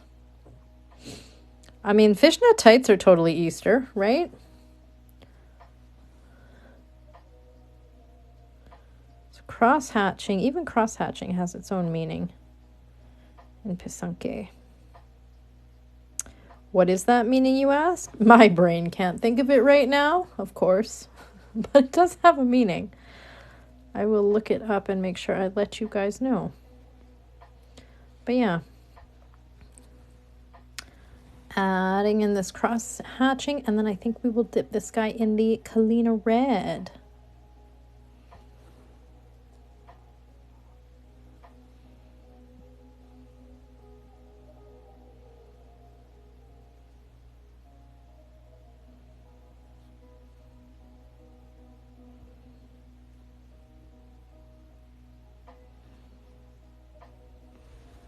Make sure I'm actually on screen, that would help.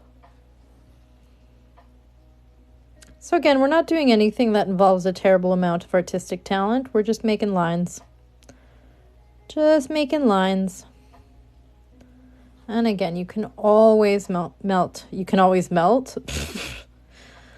You can always mark this in pencil first before you go into wax. I just go straight in. So remember, wherever you see me putting the wax now, huge sensitivity to citrus. Oh, I love citrus. That would suck for me. Oh, I love citrus. I was trying, years ago, I was doing an elimination diet to try to see if it was a trigger for my migraines, and I was not happy giving up citrus. Okay.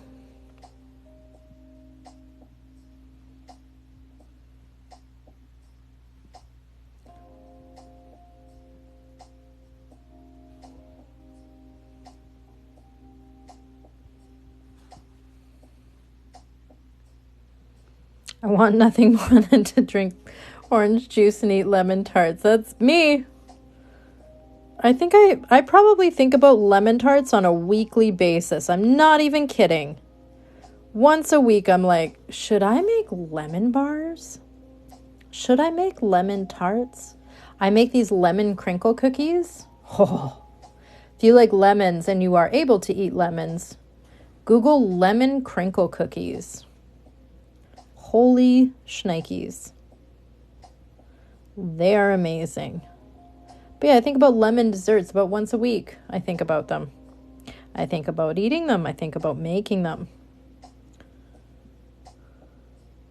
I think about going to the store and buying them. Once a week, I think about lemon desserts.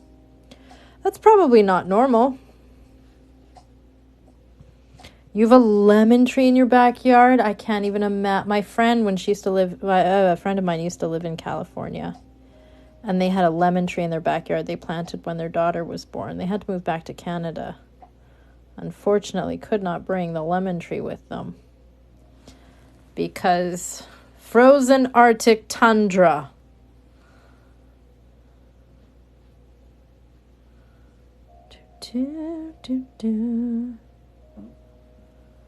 I had a choke cherry tree. My brother has, I feel like they're choke cherries. He's got one of those in his backyard. Not this last year that just passed, but the year before we went over and we picked a bunch of cherries with the kids and made a bunch of desserts and jams and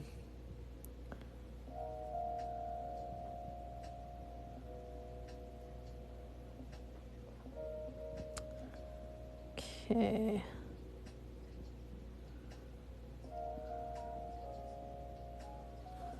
Bum, bum, bum, bum, bum.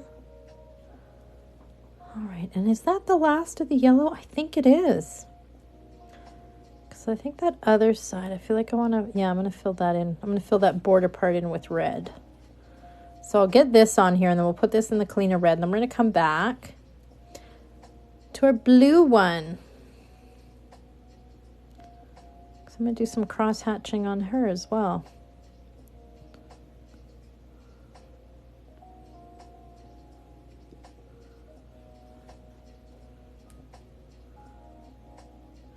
So again, cross-hatching is nice because it doesn't take a lot of artistic ability, but yet, big payoff.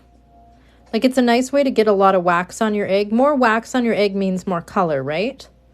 So it's a nice way to fill up that negative space and get color on your egg without needing like a ton of artistic ability, is I think what I'm trying to say. Guy, you're looking good, man. Okay, let's get you in the red. Is she talking to her eggs? Yes, I am. Yes, I am. And what about it? Yes, I am. I had a funeral for one last week. Dun, dun, dun, dun, dun, dun. I'm not a well person. Okay, Guy, you're going in the dye. Oh, one last thing. It's always good before you stick it in the dye, just take one last look around and just make sure You have everything that you want on there. You've double checked everything. I'm going to add a little yellow dot in between here. Because I'm doing this border in red, I'm just going to add a little yellow dot. Just because I think it'll look pretty. And again, it's just an extra little detail you can add. And it's just a dot. We're not doing crazy things here. So we don't need a ton of artistic ability. But we're just adding, it's just a dot. That's all we're doing. Just a little boop. Bloop. Boop. That's it. But it's going to add a lot of visual interest for us.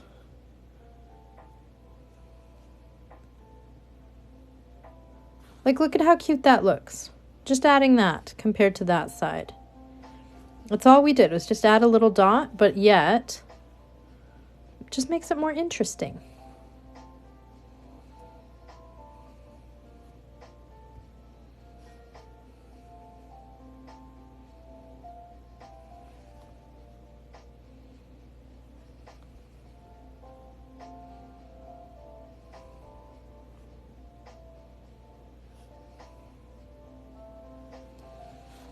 There we go. I like that.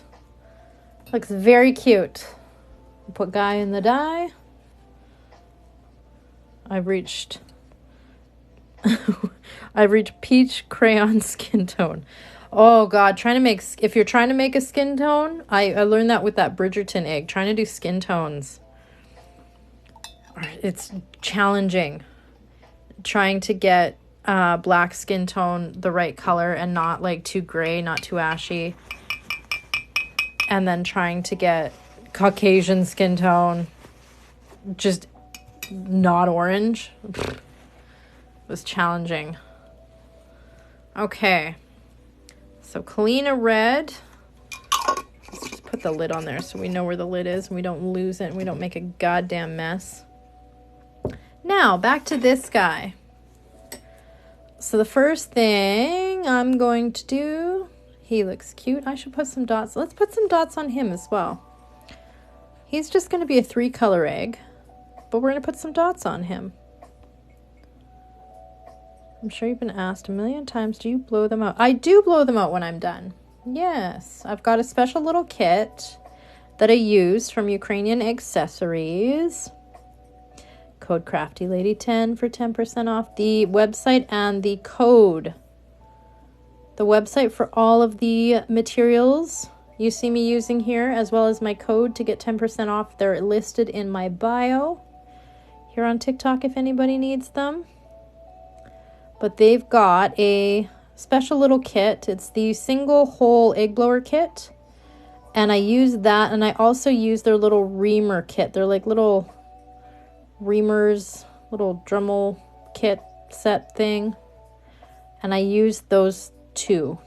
I think you can buy them separately, or you can buy the whole kit and caboodle for like $24.95 Canadian, I believe. So that's what I use to drain my eggs. Okay, so he's looking very cute here. Now, I'm going to put some eggs. I'm just very, very simply, I'm just going to start in the middle. I'm just going to go up. Just like that. Bada bing, bada boom. Just making little dots here. Nothing crazy. This is where your temperature of your wax can sometimes affect what you're doing, because the hotter it is, the faster it flows out. So then you have like some like smaller dots, then all of a sudden they get real big because you warmed your Kitska in the candle. And the wax got really hot and it was flowing out really good all of a sudden. So sometimes that happens. That's another thing that you can be mindful of when you're making your pasunki. That's why you see me doing so many test runs, to just check and see where my wax flow is at. So I'm less inclined to have surprises. Opportunities for new designs. Less likely to have those if you do a little test run first before taking your tool to your egg.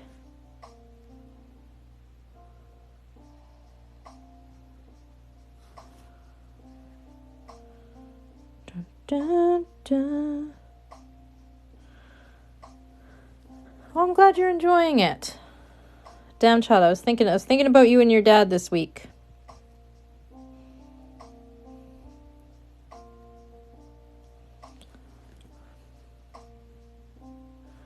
Okay. Here we go.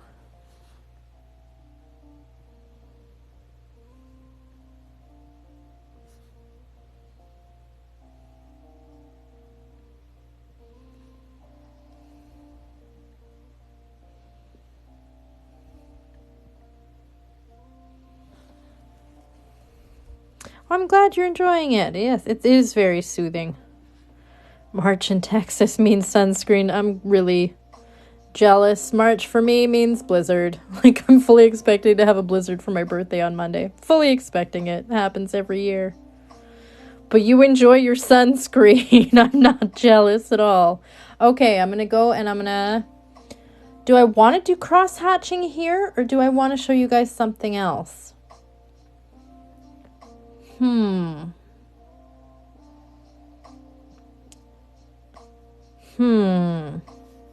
Cross-hatching or something new? I'm going to have a sip of tea. You guys decide. Am I showing you some cross-hatching there, or am I going to do something new? I'd ship you something. I wish you could ship me sunshine.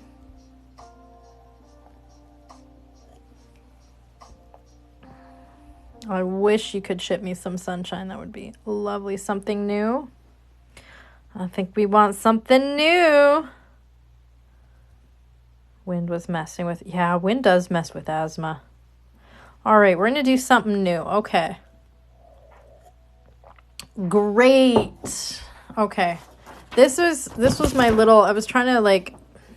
So I was waiting to pick my kid up. She's doing some socially distanced dance classes right now.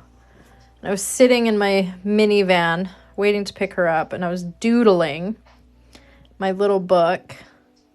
I feel like I've already shown you guys all these, though. All right, let's wing it. Let's wing up something completely new. Ah, da, da, da, da. Okay, that's curved. That's curved.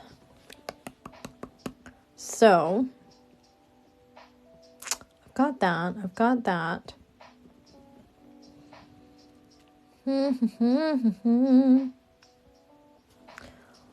All right. Do I trust myself or do I need a pencil?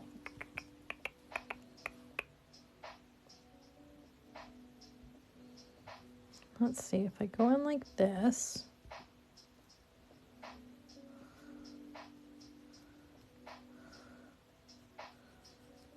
Make one of these. Hang on. I'm just figuring something out in my head here. And by figuring something out in my head, I mean I'm doing it on a live in front of like 100 people on an egg, not on a piece of paper. Okay. Can I... Is that too much of a curve? Can I do this? Will that work? Maybe. I don't like those dimensions. Okay. I like this. So basically what you've been seeing me do up until now is going right from the center, like where it touches, right? And making the sort of the poinsettia leaf out of that, the diamond. So another option that you can do is just to take it out a bit. So instead of starting it here, right, and coming out, I'm making the full sort of diamond shape, if that makes sense. And then I think what I'll do, we're just really simply... Yeah, do a little border. Now,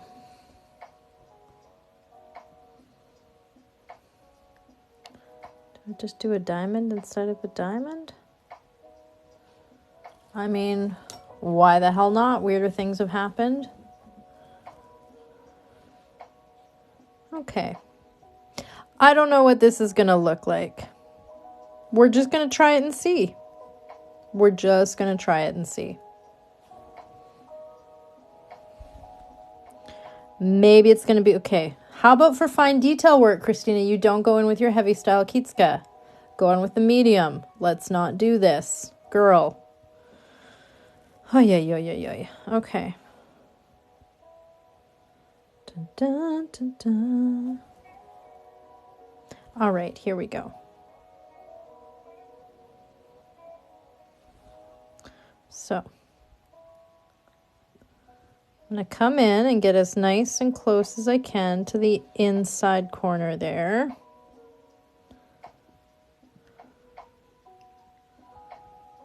There we go. All right, I'm futzing with the size proportion, so I'm just going to go in and erase this because I'm going to mess myself up.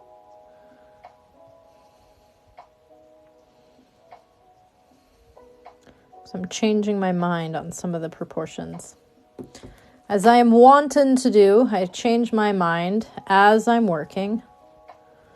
All right.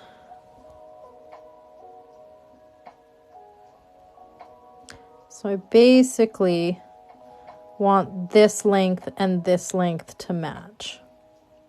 So I'm making a nice diamond shape. So I want it to be even. So if I do a line down the center here, both halves would be even, if that makes sense. Sarah, not Sarah. Abby. Abby, if you're going to bed, have a good sleep.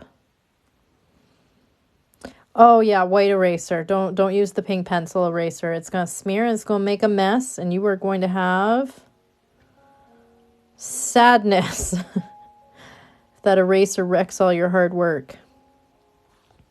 Okay. So I'm going there. And I'm going to show you a really super easy beginner friendly border here. It's just basically a squiggly line. I'm not even joking. So I'm going to make a line here. And all I'm going to do, honest to God, is I'm just making a squiggly line. Getting screwed up, but that's okay. But that's it, just a squiggly line. It might seem weird, but trust me, it will look okay in the final product, I promise. Okay. And then I haven't decided what I'm going to put in the center of those yet. So let's just, and I'm kind of I'm making a mental note of where this corner comes out because I want to mimic that over here. So I want the diamonds to be roughly the same size all the way around.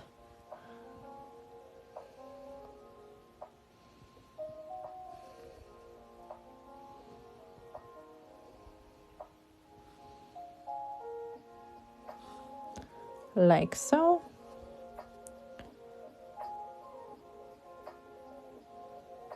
Okay.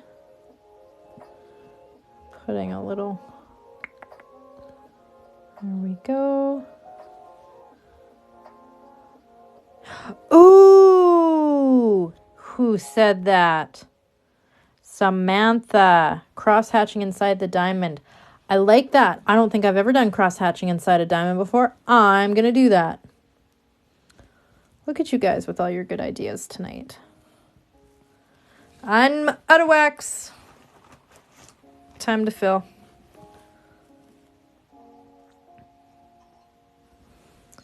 Do I still have my first egg I've ever done?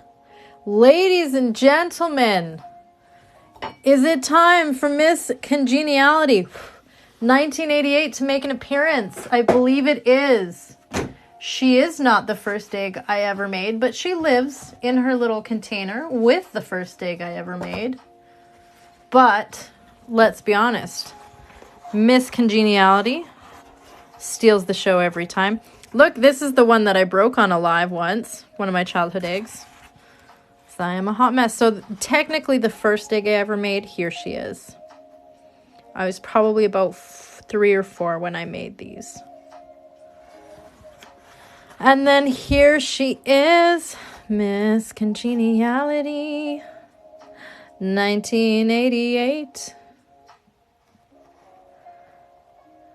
Look at her with her sunshine and her flowers. We love her. I don't know what that is. I don't know what I was trying to do there. I don't know what those are. I was trying to do something. I don't know what I was trying to spell there. At any rate, we love her. We love her. There she is. But yes, I do still have old. This is one of the ones you do with like the crayons. Yes.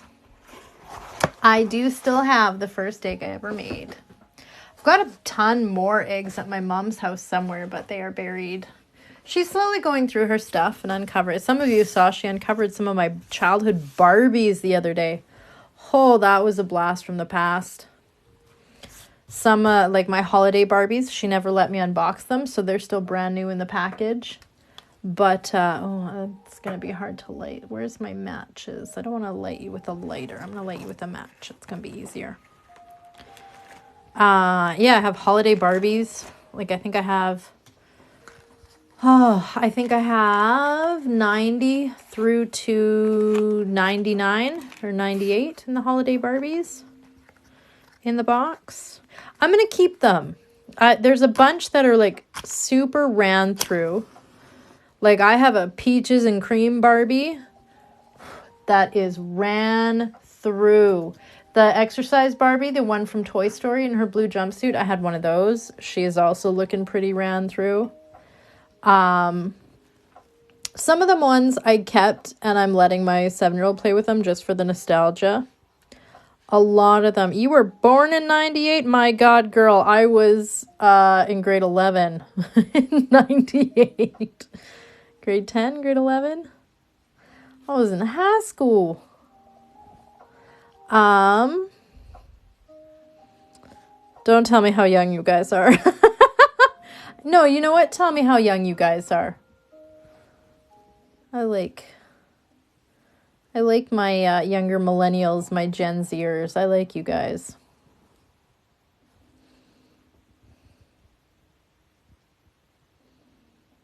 Do my little squiggly line. Do a couple more.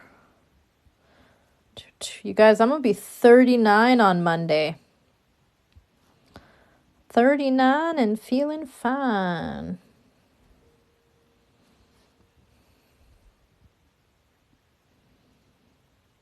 I have enjoyed my 30s so much more than my 20s. It's not even funny. When I was in my 20s, I used to say you could not pay me to do my teen years again. Coal, fire, thank you. And now that I am nearing the end of my 30s, I kind of feel that way about my 20s. I feel like you could not pay me to do my 20s again. Whew. I had a lot of fun, but it was also very hard and it was very challenging. I'm excited for my 40s because I feel like I get a lot better with age. My body has definitely done some interesting things in the last few years, and the aging process on my body hasn't been so kind in a couple of key areas, namely like my bone marrow, my gallbladder. God, what else has gone wrong? All this stuff that's like decided to like go wrong, that's been interesting. But mentally, I feel like it's so much better as I get older. So I'm excited for my 40s because I'm like, if I made this much improvement in my 30s, my God. It would be cool to see if I could go a whole decade with confidence. I want to see what that feels like.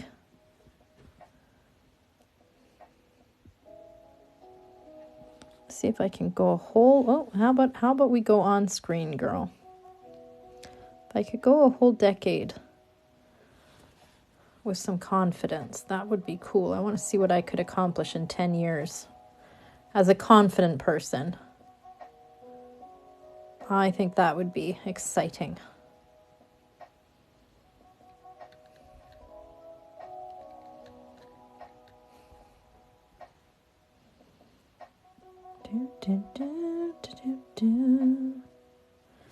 All right, I'll put this on here. So again, just squiggle, squiggle, squiggle, squiggle. Just a weird squiggly line. That's all we're doing. Cross hatching. Let's do that. So I'm just going to kind of mimic the lines I've already made.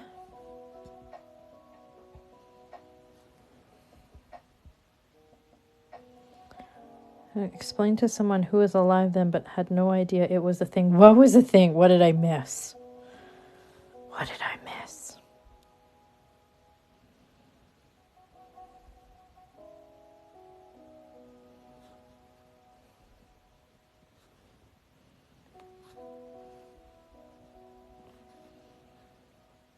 Y2K. Oh God, yes. Everybody thought the goddamn world was gonna... You guys gotta understand, people honestly thought that the world was gonna end. They were like, we don't know what the computers are gonna do. We don't know. And then you know what happened? We had Blockbuster, which is where you used to go to rent your movies and stuff, right? Because we didn't have like the streaming services like you do nowadays. God, I sound old.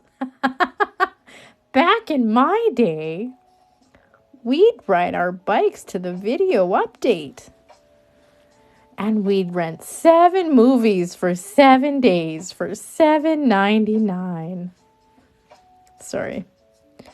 But yeah, they freaked out. They were all worried about like what the computers were going to do. And all that happened was like the libraries and the video rental places, they reset for like 1900 instead of the year 2000. So people that had like maybe late fees for 2 days, it was showing they had late fees for like 102 days. So they had to get that sorted out. But like that was honestly the only thing that happened. They were so worried about all this stuff and like literally nothing happened. It was very anticlimactic. I like that. This is cool. Okay, I like this. I think we're going to go into Huron blue after this. I want a blue egg. Lots of blues. This is Glacier Turquoise that it is in right now. I just did white and then I went right into Glacier Turquoise. And then I think I'm going to end in Huron blue for my final color. My lines aren't even. Just keep going and pretend it's not happening.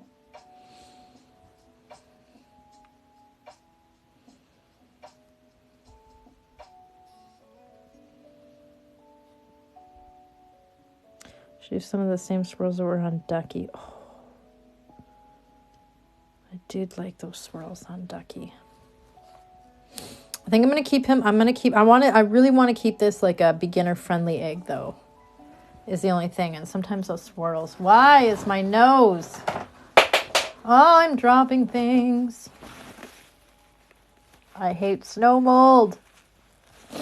Yeah, sometimes those swirls can get a little out of hand, right? Like I feel like that tail is probably as far as my beginners might want to stretch it.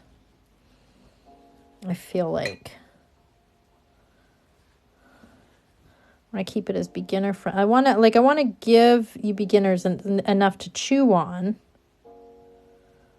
but I also want to set you up for success and not give you anything that's too mind trippy right out of the gate.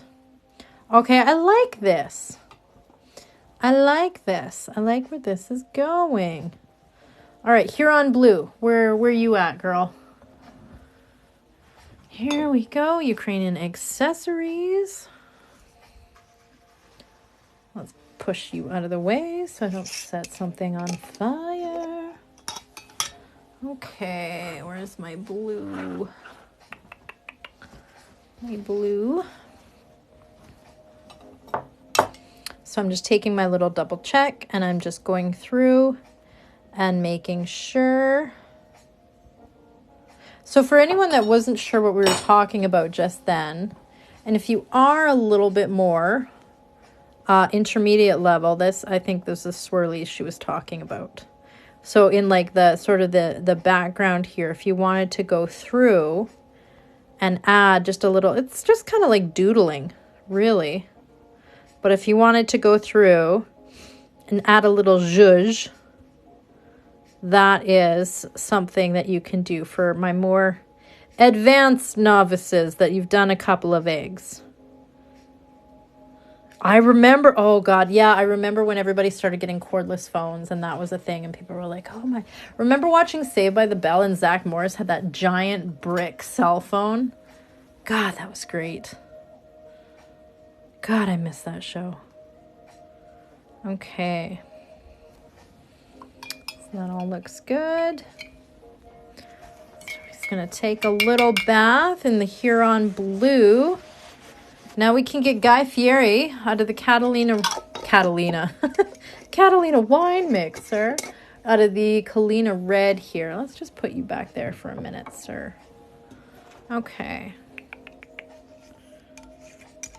Oh my, I know it was always, I feel like it was always on.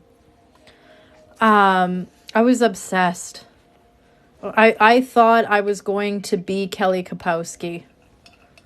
I honestly, when I was 9 years old, I was going to be Kelly Kapowski. That was all there was to it.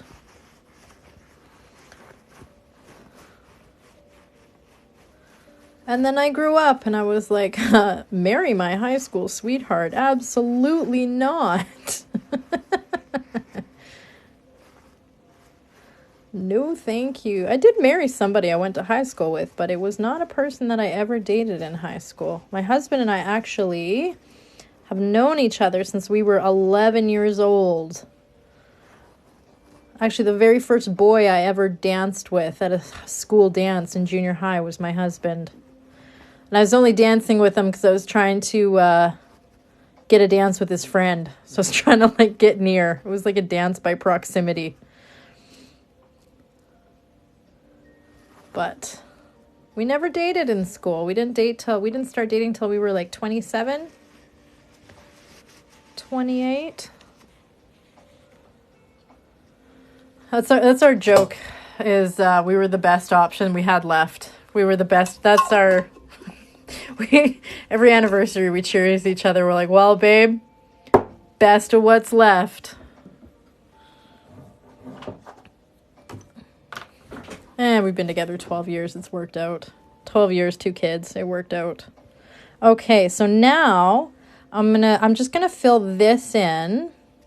I'm gonna show you the little dots. I'm gonna do some filling in with my heavy Kitska. I'm gonna show you the dots again. My best friend I've known since 4th grade, and we are still best friends, but he refuses to date me. Aw, you know what? Sometimes it's a good option. My husband, he was always very sweet. He was always very kind. I never dated him. We kind of ran in different he played hockey, he did soccer, he was like doing advanced math, like pre-calculus classes. He was on the track and field team. He was like I think he played City League soccer as well as was on the soccer team for our high school. So he was very athletic, very smart, very into math. And I was doing ballet and art and like Shakespeare. So different interests, but occasionally we run into each other after high school every now and then and chat for a bit, and just never dated until later on, which I recommend. It's nice to go and have some experiences and some relationships out in the world, because then you really figure out what you want, even if all you know is for sure what you don't want. Sometimes those "I definitely don't want this" experiences can be valuable. So when the right person came along, I think we both were able to recognize it, because we were like, oh, you seem not to be a freak. Let's do this. I wish it was more romantic than that, but that was about the extent of it. It's like, I like you. You're kind. You seem to be a normal person. Let's give this a go.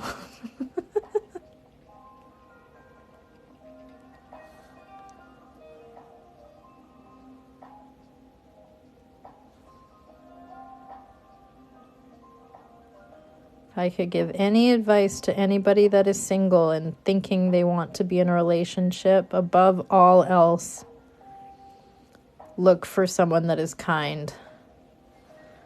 Because you don't know what's going to happen. You don't know what's going to come your way. But if you're with someone that is kind, you'll figure it out. You'll figure it out together.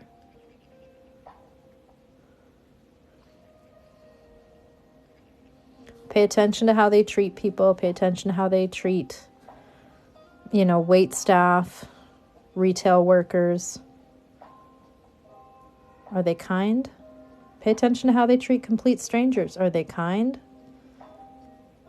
So you'd be shocked in a long-term relationship how far kindness can go. I just want someone I can boss around. Oh, God. Don't have kids.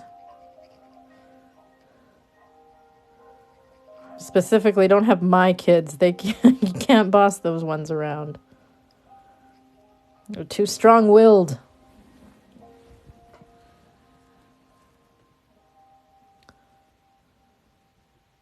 My most recent ex compared Trump's election suits to me too.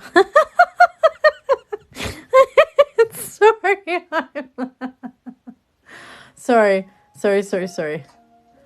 Oh. I mean, I'm a Canadian, right? So I feel like I can't really say a whole bunch about like the whole Trump stuff and all that, because I'm up here in Canada. I mean, we got our own issues up in Canada. Oh, as I said, I'm all the way up here in Canada, so I don't have a dog in the fight, but I have enjoyed not seeing him on the news every 30 seconds. I will say that. It's kind of a relief.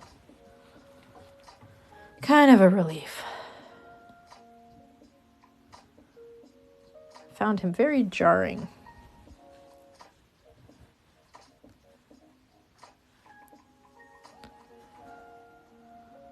That's the best way I can put it. I find him very jarring. I sound like my aunt. My Aunt Julie is like the most like positive person I think I've ever met in my life. She refuses to say anything bad about anybody. And like just like sweet to a fault. And I laugh. Yep. Sometimes it's all you gotta do is that's all you can do is you just have to, that's sort of my go-to. That's my involuntary reaction in a lot of situations, is I just start laughing. Like if I feel really uncomfortable, I just start laughing. If I feel really upset, I start laughing. If I feel angry, I usually don't laugh. Usually if I'm really angry, I just start crying, which is infuriating. So that's all I'm doing. Just little dots up along the side. Yeah, that's what I feel like. I can watch the news without my shoulders being up to my ears. Like it's safe to open my phone and check the news now.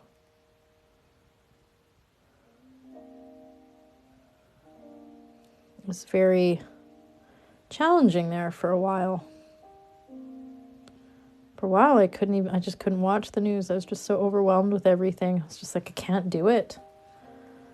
It's hard. My friends and I have talked about this. It's like, it's the challenge of being an informed person at a time where it's very important to be informed and aware of things, and to make an attempt to stay on top of things that are important and to learn and to find where your blind spots are and to try to fill those in. And so it's that balance of trying to be informed and aware while also managing crippling anxiety every time you turn on the news. It's challenging. Like, I want to be aware, I want to be informed. I also haven't slept. And I think my jaw is permanently clenched shut. So it's like, I find I have to go in waves. Sometimes I can really listen to the news. Where I'm in Alberta, our chief medical of health, Dr. Dina Henshaw, she does updates quite often, usually almost daily. And I flip back and forth from being able to watch her updates and stay on top of everything to needing to just not watch anything. I go back and forth. Okay, so now I'm just going to go and fill in these little... I've been very fortunate that my husband has been able to stay working this whole time. So, yeah. I've said on here before, I've got a bone marrow disease, so we've had to be extra careful this year. So I've been at home homeschooling kids, and he's been working and keeping us afloat. And we're making it work. We're figuring it out. We're doing it. We're getting through it. It's definitely been challenging at times. But I've felt very fortunate that, like, if my mental health has started slipping at any point, I'm just at home with kids, so I can unplug, and I can just, if I need to go 2 or 3 days of not watching the news, I can do that. And sometimes that is such a luxury. You know, a lot of people have to be aware. They have to watch the news and stay on top of what's going on in their area. They don't have the ability to just tune out for a few days if they need to take a break. So that's why it's important to be extra kind right now. Remember, you don't know what anybody else is going through. It's hard. It's hard for everybody right now for a variety of reasons. It's hard on everybody.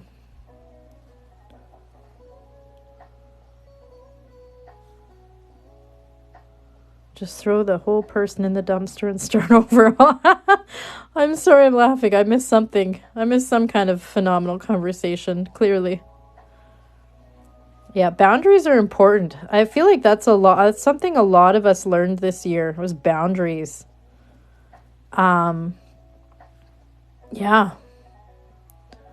I know for myself, like, having an out, like, oh, sorry, you know, we can't have gatherings right now. We can't get, like, having that to rely on and fall back on has been really nice, because nobody can argue with that. Like, if I'm following health and safety measures, you can't try to, well, I mean, people have tried to convince me to go places and do things, and just like, no, we're following health and safety standards. You don't like it, take it up with Dina Henshaw.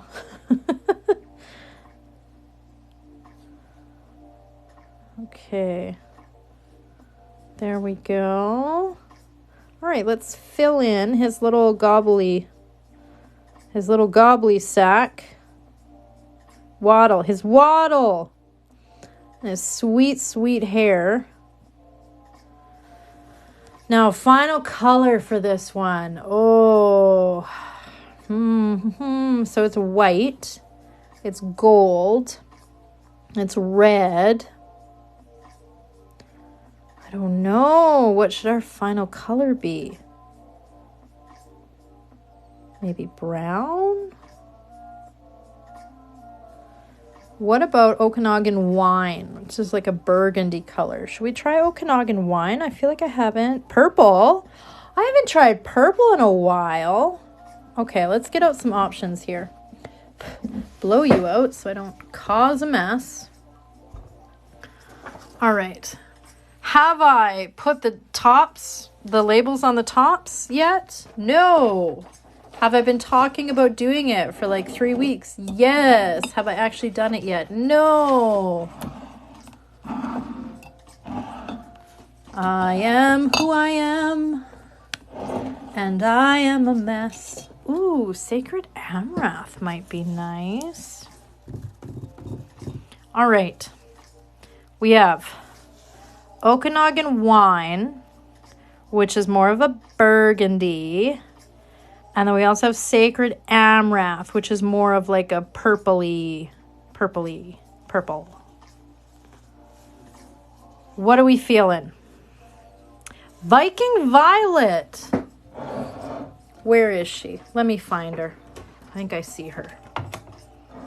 Come over. Come. Haha. Okay. Or we have Viking Violet, which is like purple.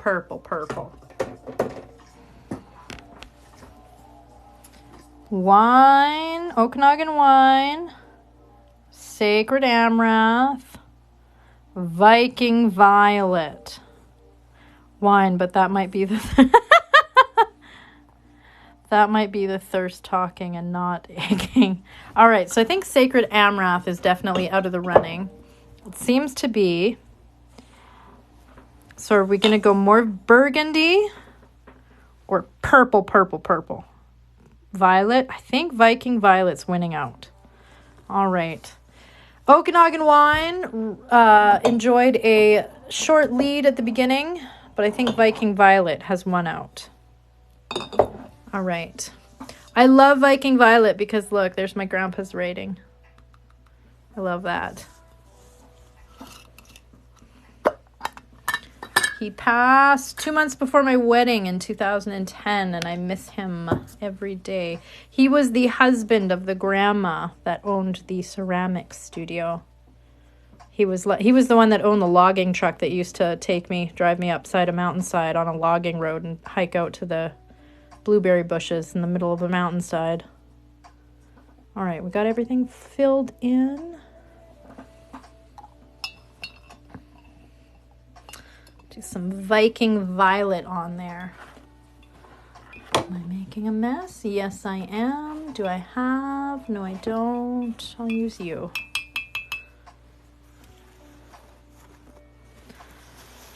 Yeah, this Viking Violet is gorgeous. Crown Purple's nice. It's very dark. This Viking Violet is it's quite vibrant. I really enjoy it.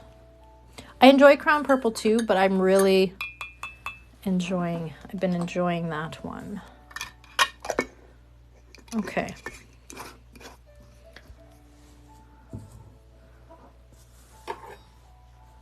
You are looking quite boring now after all these beautiful birds.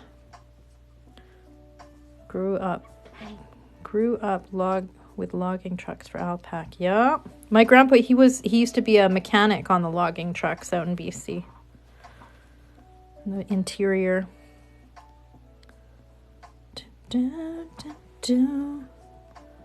Okay, so you're done. Okay, everybody have a sip.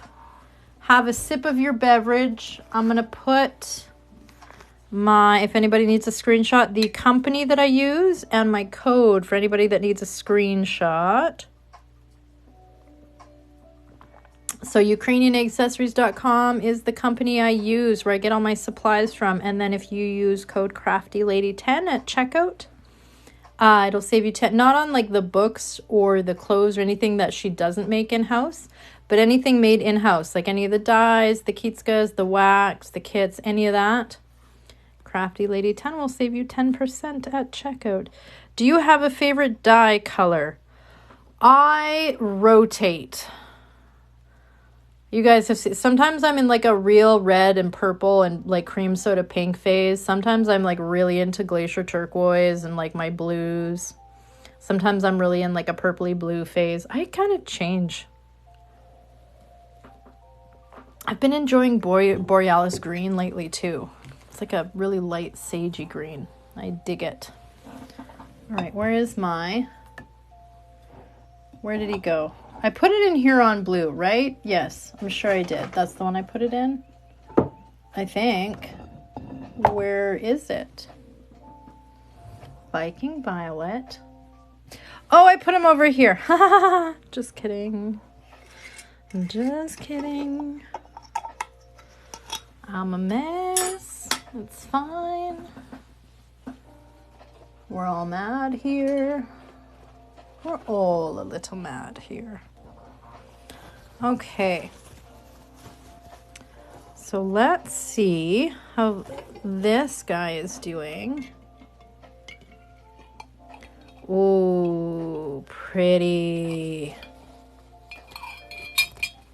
Yes. Got a little bit of a patch down there. I've got a couple little patches. So this was the one that I did not scrub with the toothbrush before dyeing it. And I think maybe I should have. So for those of you that weren't here at the beginning of the live, a question, I'm going to make a video on this, but a question that often comes up is, what do you do if your dye is patchy? So for example, I've got like a little patch at the bottom here. Where's my light? Let's get you over here, light. So I've got like a little patch at the bottom where the dye didn't take. And what I've been noticing is that sometimes, so I have my vinegar wash here, right? My 50% vinegar, 50% water. Don't drink this, Sarah. Don't put your vinegar rinse in the same kind of container as your water and set them side by side on your desk. Pray for a riot. She can tell you how terrible that tastes when you it's like the painter's equivalent of like dipping your paintbrush in your coffee cup, or taking a swig of your paint water instead of your coffee. Yes, we've got a little bit of unevenness. So what I'm noticing is that sometimes I just do like 30 seconds in my vinegar wash, take it out, kind of rub the egg down, and it's good and it gets all the residue off. But what sometimes happens is we get patchy dye. So what you can do if this happens is you can do something called a wash back. And what that entails is obviously, so we're going to leave you there. So if you ever want to do a wash back in between colors, this is what it looks like. I'm going to show you it right now. It is messy. Roll up your sleeves. If you have eggs nearby, like, it's messy. Put your eggs away. I actually will like put like a little, I'll put like a little piece of paper towel up so it doesn't splatter on them. She messy, but it works, and it works really well. So say you're me and you've got some patches, right? And this is your final color. You want it to look nice, but you're like, my dye is patchy. Damn. Let's try a wash back and do another dip and see if we can't get it sorted. So what that entails, get out your vinegar wash. Am I going to do another 3-hour live? Dear God, am I? I might. Okay. I'm giving it like a little kind of like 30 seconds.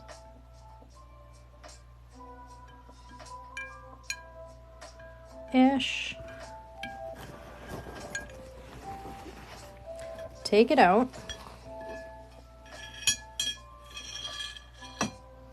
Oh, keep this close because we're going to need it. All right. So here's the messy part. You're going to dip your toothbrush in your vinegar wash. And you're just going to give that eggshell. And I'm just going to give it a gentle kind of a... And sometimes you do a wash back and you're like, I kind of like the color. I kind of like the final color. You can make that decision in a minute. If you want to do another dye or if you want to keep this wash back color. Sometimes it's cool. But... So you can see where I'm going through and I'm taking off that layer underneath where that glacier turquoise was even. Got some glacier turquoise in there. Okay. Set you down for a minute. So you see how I'm just basically taking off that top layer. So that Huron blue has a lot of purple in it, hey? Look at that.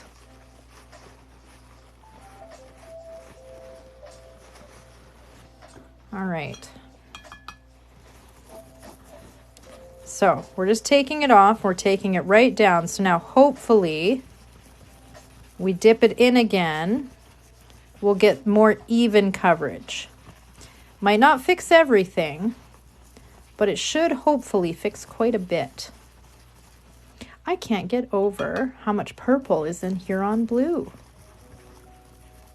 Isn't color theory amazing? So you can see why I put that piece of paper towel down over my other eggs over there. I'm sure I'm spraying my phone. This is an industrial dye, as I said, so it will dye your countertops, fabric, that kind of thing. So just be mindful of that. It does stain your hands also, but I've been finding that in a year where I'm constantly washing my hands, it doesn't ever stay. But she is messy.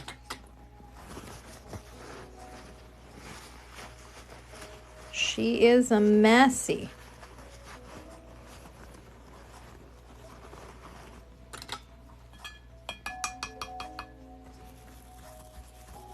So yeah, if your dye is patchy,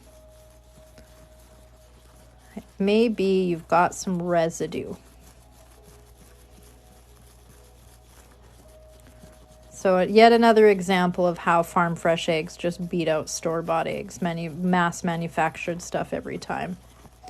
Because their eggshells just take dye so much better. Because they don't have all that treatment and residues from God knows what.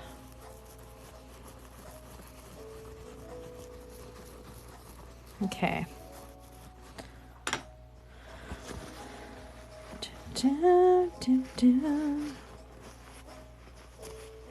Alrighty. So that is a washback. So now I'm going to put it back in Huron blue. We're going to hope that we get some better, more even coverage. If we don't, we don't, but we're giving ourselves the best chance. Just trying to...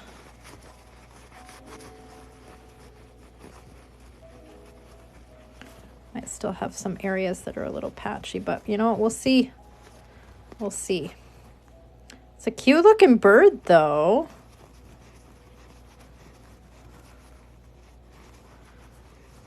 Okay. So now here's always where I get like, I don't know.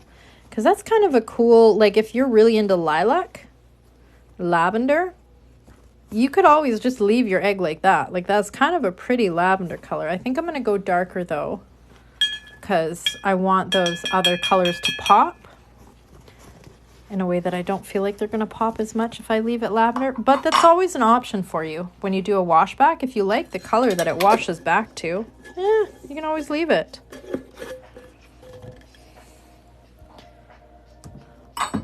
All right, next decision. Should we? I think I am going to put it in Huron blue. But just know that is always an option for you. You can always, I'm going to do this one darker because I want those underneath colors to pop, because you have to imagine I've got white and I've got light like turquoisey blue. So those, they're not going to pop as much next to the lilac background. But I saw your live last week and was inspired. That's awesome. That's why I do them.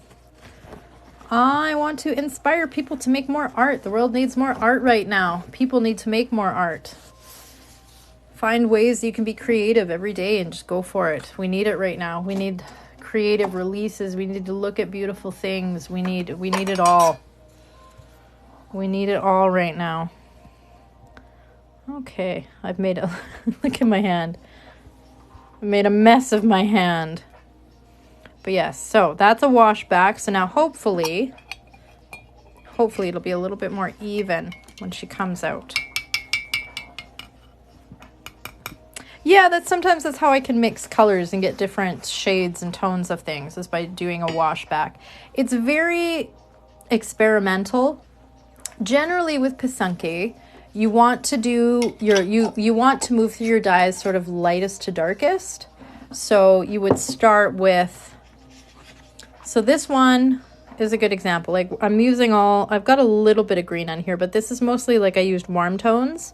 So I did my white, right? And then I went in with gold, did all my gold. And then I went into red and I did all my red. So I moved from lightest to darkest. Now, if I'm kind of sticking all warm tones or all cool tones, I'll just move lightest to darkest.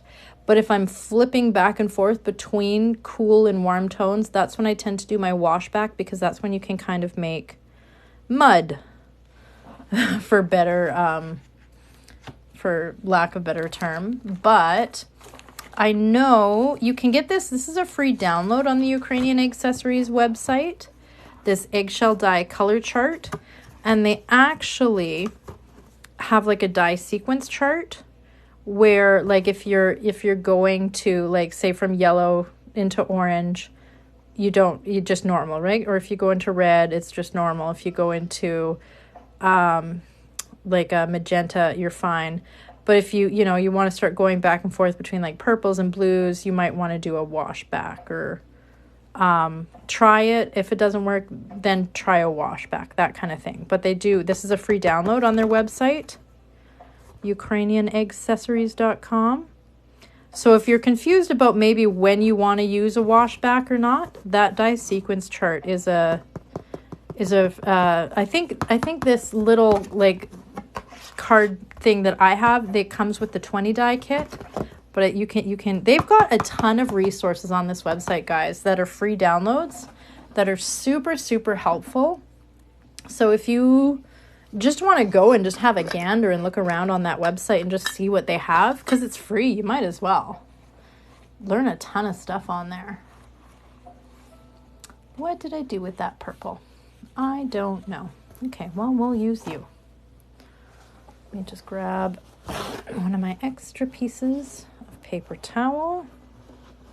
She sends that chart with any die set. Okay, perfect. Yeah, I knew for sure she sent it with the 20 die one, but yeah, I think she sends it with any of the die kits. It's super useful. Super handy.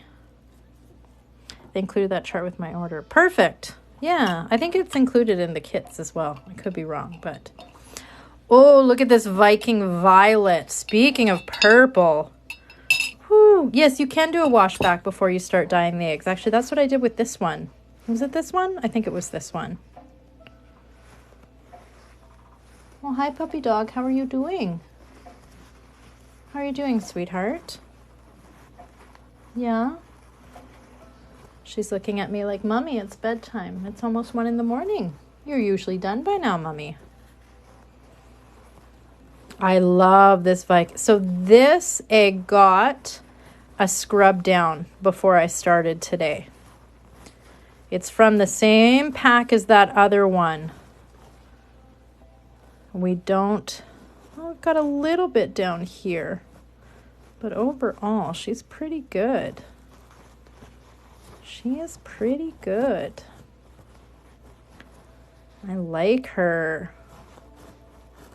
Guy Fieri. Oh, I got a little. So I think sometimes when your egg, it's like sitting in the dye, and so it's sitting in the jar like this, sometimes that's sort of one of the risks you run, is sometimes you have a little area where it was sitting down on the jar, where it sometimes doesn't take. Sometimes it does, but sometimes it doesn't. But everywhere else, we got pretty good. Got pretty good coverage. Let's unwax this one for you guys and show you. Let's see. Let's see how she goes.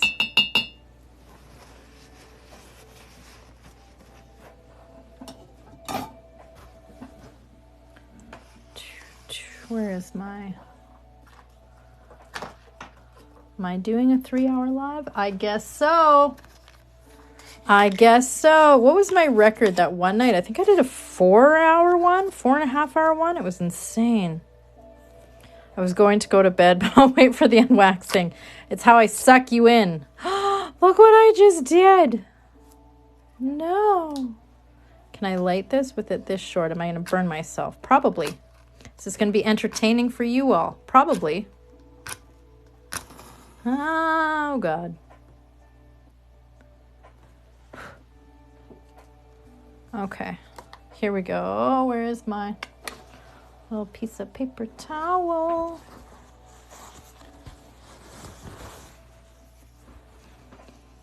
Okay. Let's get the wax off this rooster. I want to see how he's doing. Guy Fieri, I want to see your sweet, sweet hairdo. So I'm holding it next to the candle flame, but not directly in it. So I just wait until that wax gets shiny, and I pull it out of there.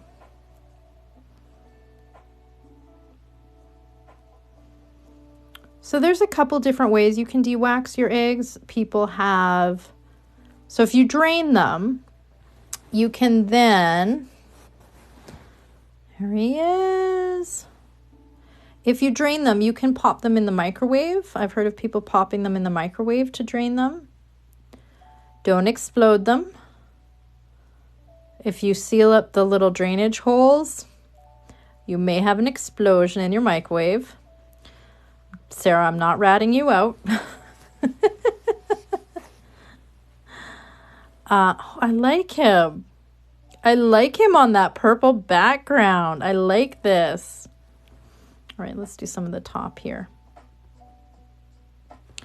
But so if they're already drained, you can pop them in the microwave, I'm told, for like 10 seconds or so, and warm up the wax that way and then wipe it off. You can also, I have, like when I go into schools and I teach this for the schools, I bring the eggs home and I drain them and I de-wax them for the kids, and I have like, 20 or so of them to do, however many kids were in the class that I taught. Let's see if I manage to do this without letting this paper towel on fire tonight. What color combo is this? White, yellow, red, and purple. What color, what company has these colors? I can't think of it, but I feel like this is like, or maybe it's a sports team? I don't know.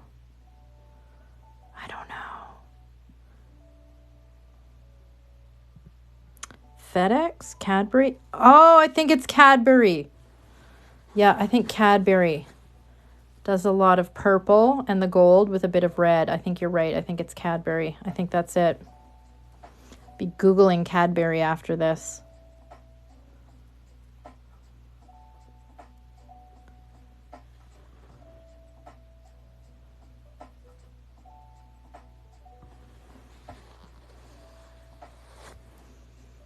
I like him. It really pops. Really pops. I like it.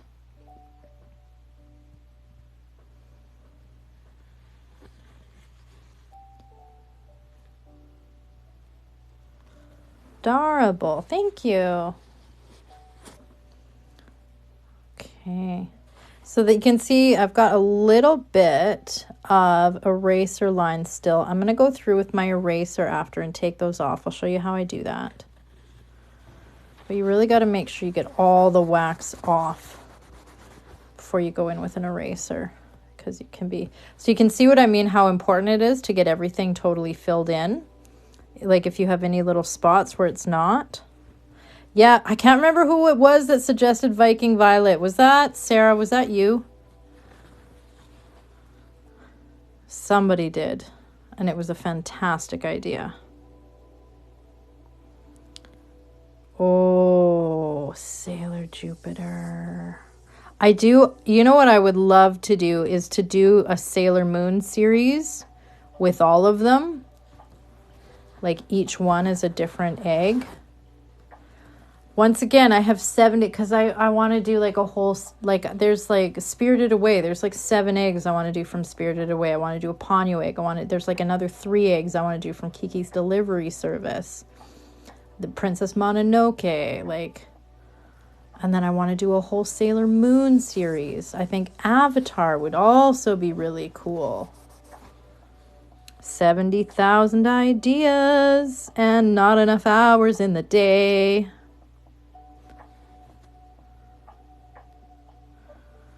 One day. One day.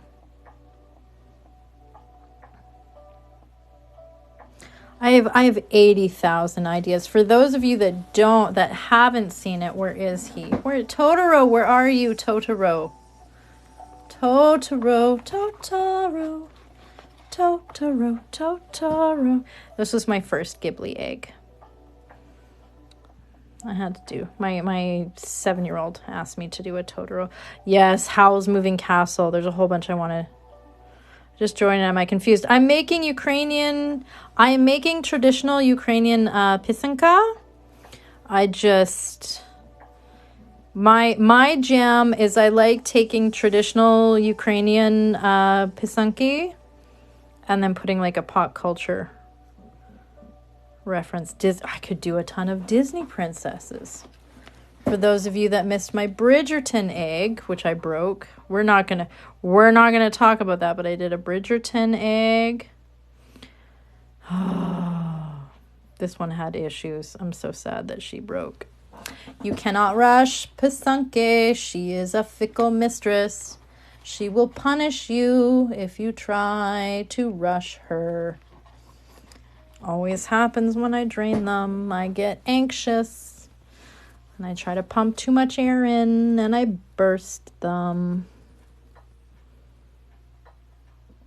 Like I said, this craft, this art form, it will force you to learn patience. Hi. Okay.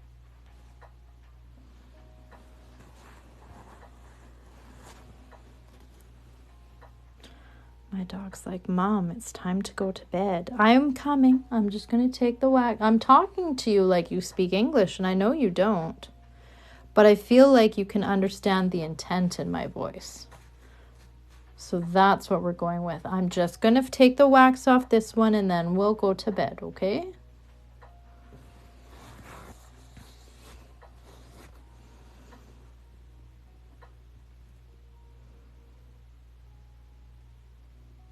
Do I talk to my dog as though she is a real person? Yes, I do. 110% I do.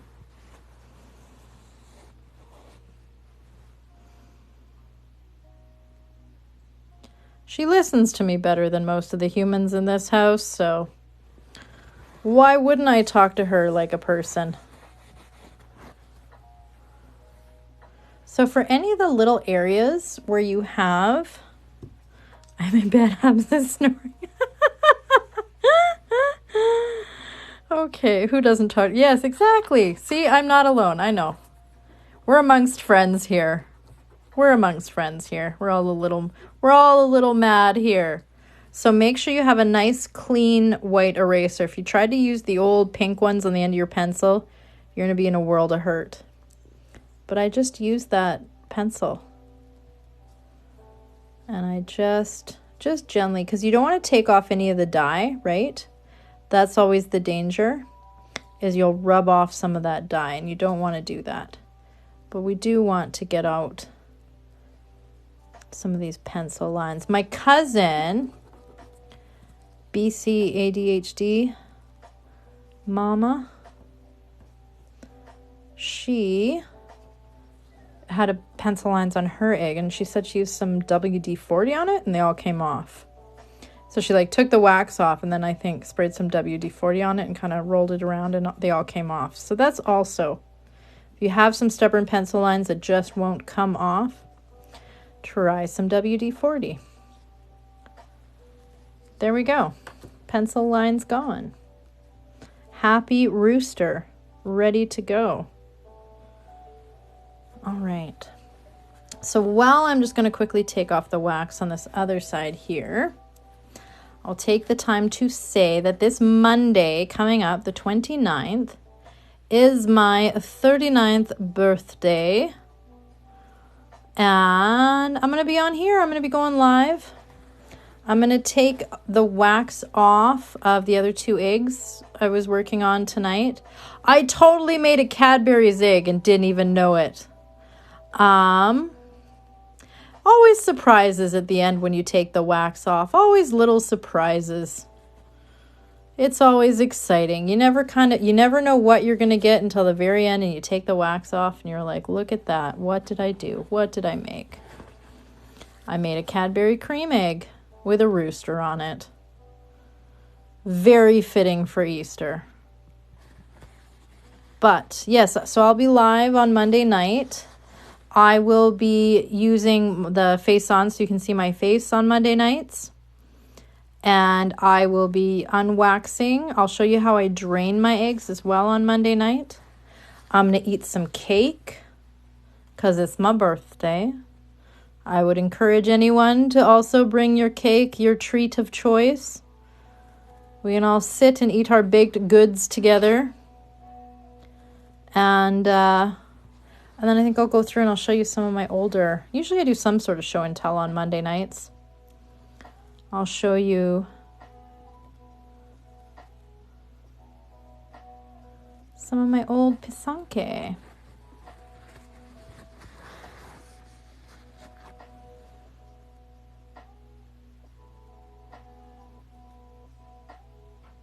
So that will be on Monday, the 29th at 10 p.m. Mountain Standard Time. Now after that, so that'll be my last Monday night live for a while.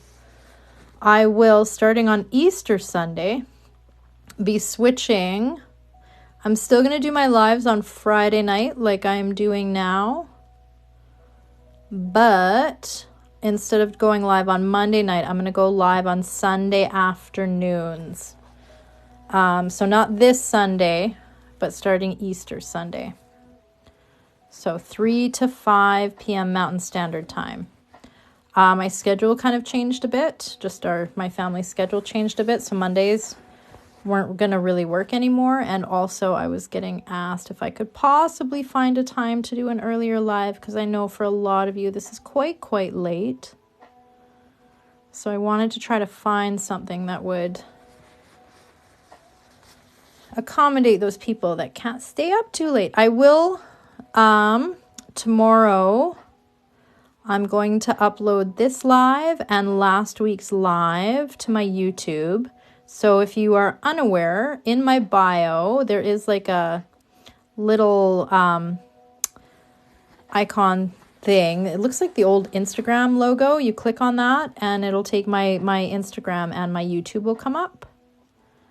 And I have started uploading my lives to my YouTube. I was going to try to edit them down. I was trying to do that this week. It was kind of a bit of a disaster, and then everything happened with my dog, and that didn't happen. So if I can, I'll edit them down and I'll put them up. If not, I'll just put them up. The one last week and then this one tonight, really good ideas for beginners. So if you need some beginner-friendly designs, the one live from last week and this one here tonight are some good ones for you guys to watch. Nothing too crazy. Lots of just lines and dots. But you can go through and walk through the videos. Unfortunately, I haven't figured out like the camera. So the camera quality, whereas I am right now, like it looks like I'm filming this on a iPhone 12. So the camera quality is good. But I notice when I upload the video to the lives to YouTube, it's like very grainy and it's not good quality. And I don't know how to fix that. So just keep that in mind. That the video quality of the lives, like you can still see everything fine, but the video quality just isn't as good. And I don't know why that is, but it is what it is. I'm sure there's something I'm doing wrong, because lest we forget, I am an old damn lady. I think it's in the upload settings. Okay. I was looking for settings in like the uploading, and there was no like option for settings. It just said upload live. Or maybe it's the settings in YouTube I need to look out. look at. You're not old. It's all relative, right? To some people I'm ancient, to some people I'm young. It's all relative.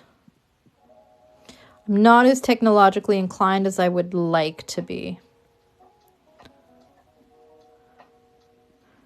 Were you using... Oh, you know, well, because I film everything on my phone camera. To be honest, everything is done on my phone. Maybe if I do it on my laptop, there'll be more options. I didn't even think of that. Okay. I will try that. I will try doing it all on the computer. I betcha that will work. I betcha something will work.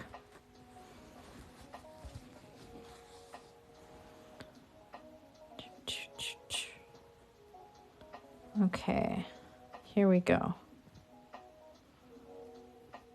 Almost done. I like this. I like this. Adulting with ADHD. Oh, wait. Sorry, I'm having a brain fart. I can't remember your name all of a sudden. Even though I've been following you for like a year. Oh, I'm tired. It's late. It's 1 a.m. My brain has stopped working. Oy. Oy. Okay. Is it Abby? Amber. Nerd. Thank you. I had Abby stuck in my head. I knew it was an A name, but it wasn't coming to me. I'm so sorry. Brain fart. Okay, so there we go. There's our little...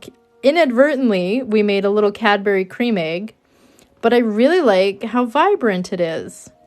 Super vibrant, super fun. So again, this is really, you guys saw me do this. This is very beginner friendly. Very beginner friendly. So, you know, just lots of basically lines and dots, right? Lines and dots, nothing too crazy. The craziest thing we did was our little rooster, but he turned out quite cute. So I think I'm going to leave it there for tonight. How long is the whole process? I've been on since 10 p.m. I started this egg at 10 p.m. and it's 1 a.m. So yeah, so this is about a 3-hour egg. I do need to drain it yet. I'll do that on Monday's live.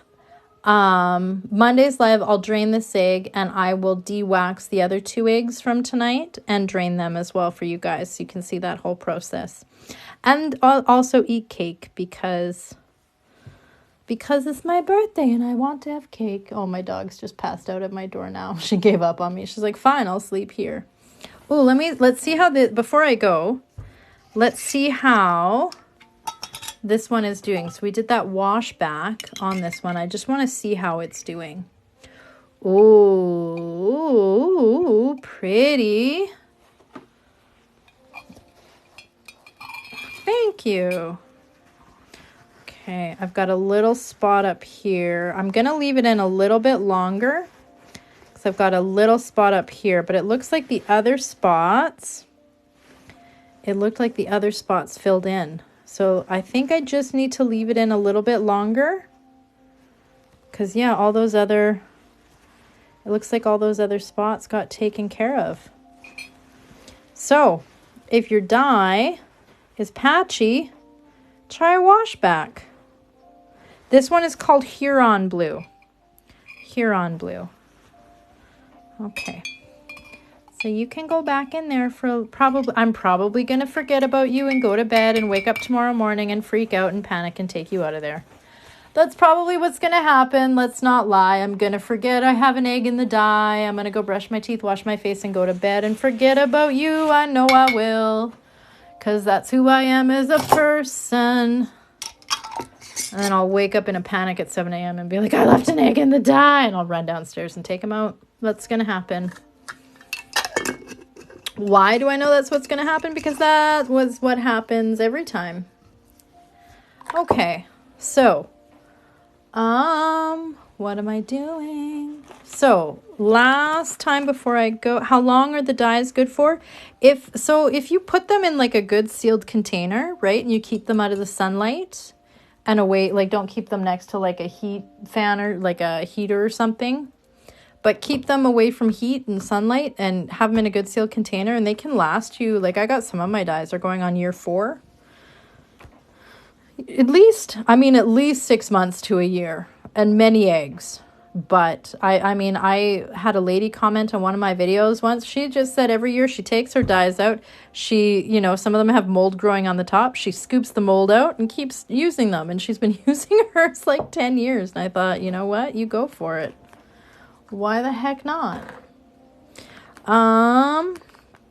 She answers my question. Can someone tell me the answer? Sorry. What did I miss? Do I sell my eggs? Not currently. What happens if you leave it in there too long? It can do inadvertently, you can kind of do a wash back. It just kind of softens that top layer off, and you go to wipe it away and it kind of smudges a bit. So I might have to scrub it down one more time and re-dye it if that happens, but it's not the end of the world.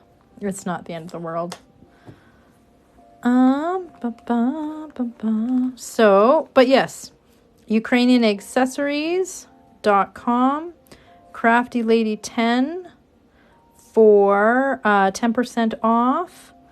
Not on like the books or the clothes or anything she has to bring in, but anything she makes in-house. So the kits, the dyes, the Kitskas, the wax, anything in-house, Crafty Lady 10 will save you 10%. If you use my code, I get a small kickback, so thank you very much. But yes, remember, UkrainianAccessories.com. Please remember that is in Canadian dollars. So my American friends, it's slightly less monies for you. So just remember that when you're on the website. Other than that, when I see you guys next, I'm going to be 39. I'm so excited. I almost made it to 40, guys. I just got one more year. I'm going to be able to say one more year and I'll be in my 40s. I'm so excited. But yes, so Monday night I will be here. I'll be live 10 p.m. to midnight Mountain Standard Time. Bring your cake. Come stop by, say hi. And I think that's about it. You guys have a great weekend. Stay out of trouble. Stay safe, or get in trouble. You know what? Do what you need to do. But have a really, really good weekend. If you are watching before bed, I hope you're nice and relaxed and you're going to drift off and have a great sleep. If you're just starting your day or you're partway through your day, I hope you're in a good mood now and you're going to go and have a great day. And everybody have a really, really awesome weekend. And I will see everybody on Monday. Bye-bye.